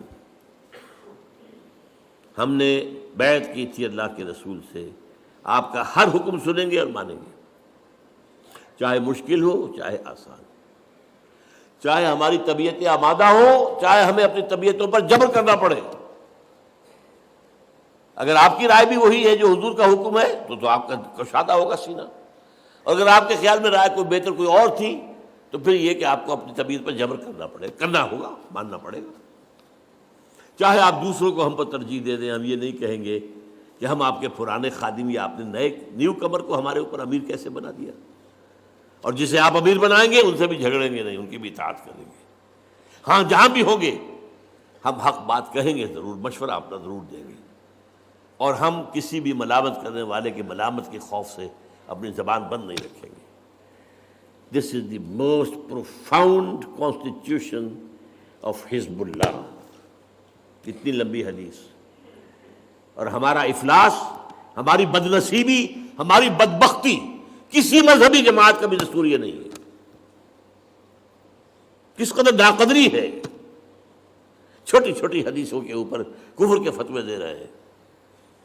یہ رفع یدین نہیں کیا، یہ غور ہو تم ہو غور ہو، یہ کیا تم نے آمین بالجہر کہہ دیا، تم دفع ہو جاؤ، ہماری مسجد سے نکل جاؤ چیزوں۔ اور یہ حدیث عبادہ ابن ثابت کی، متفق علیہ، اتنی مفصل۔ یہ ہے اصل میں وہ نظم، اور اس میں جو اصل کام ہوا ہے وہ میرا اگلے لیکچر کے اندر اس کی وضاحت ہوگی۔ اس ڈسپلن کی مشق کیسے ہوئی، میں صرف اشارہ کر رہا ہوں اس وقت۔ 12 برس تک مکے میں حکم یہ تھا کہ مسلمانوں، چاہے تمہارے ٹکڑے اڑا دیے جائیں، تمہیں زندہ جلا دیا جائے، تم ہاتھ نہیں اٹھاؤ گے، کوئی جوابی کارروائی نہیں، no raising of hands even in self defence. یہ تصادم جو میرے اگلی تقریر کا جو عنوان ہے اس کا اہم موضوع یہ ہے۔ اس پر عمل کرنا سوچ لیجئے کہ یہ اس سے بڑی ٹریننگ جو ہے سب و طاعت کی ممکن نہیں۔ اب بلایا جا رہا ہے خباب الارض کو، آؤ، آ گئے، ان کی نگاہوں کے سامنے دیکھتے انگارے بچھا دیے گئے، اتارو کرتا، اتار دیا، لیٹ جاؤ، لیٹ گئے، پیٹھ کی کھال جلی، چربی پگھلی، انگارے ٹھنڈے ہوئے۔ آپ اندازہ کیجئے جو شخص یہ دیکھ رہا ہو کہ مجھے روسٹ کرنے کی تیاری ہو رہی ہے، اس کو اگر رکاوٹ نہ ہو تو وہ 2-4 کو مار کے مرے گا۔ بلی کو بھی آپ گھیر لیں، کہیں کارنر کر لیں، وہ آپ کے اوپر آئے گی، آپ کی آنکھوں پر آئے گی، کیا شے ہے وہ، لیکن اجازت نہیں۔ اس حکم پر عمل کرنے کا میرے نزدیک اس سے بڑا ڈسپلن کے لیے ایکسرسائز کوئی نہیں ہو سکتی، ناممکن۔ پریڈ کرانے کی ضرورت نہیں ہے، یہاں حکم ہے اللہ کے رسول کا، ہاتھ نہیں اٹھانا، بس۔ یہ سم و طاعت کا، اور یہ اس کے لیے ایکسرسائز تھی، جس سے پھر وہ نظم جماعت قائم ہوا ہے، جو حکم ہے سر آنکھوں پر، اور اس سے پھر وہ نظام آگے بڑھا ہے۔ وہ جو اب تصادم کے مراحل ہیں، وہ جو میں نے کہا تھا اقبال کا شعر کہ سب سے پہلے تو با نشہ درویشی در ساز و دوادن زن، اب اس سے بڑی درویشی کیا ہوگی کہ مرنے کو ہی تیار ہے۔ کیوں پختہ شوی خود را بر سلطنت جب زن، تو اس کے حوالے سے پھر جو ہے اللہ تعالیٰ نے ساری منزلیں طے کرائیں، اور اللہ کا دین جاء الحق وزهق الباطل ان الباطل کان زہوقا۔ اقول قولی ھذا واستغفر اللہ لی ولکم ولسائر المسلمین والمسلمات۔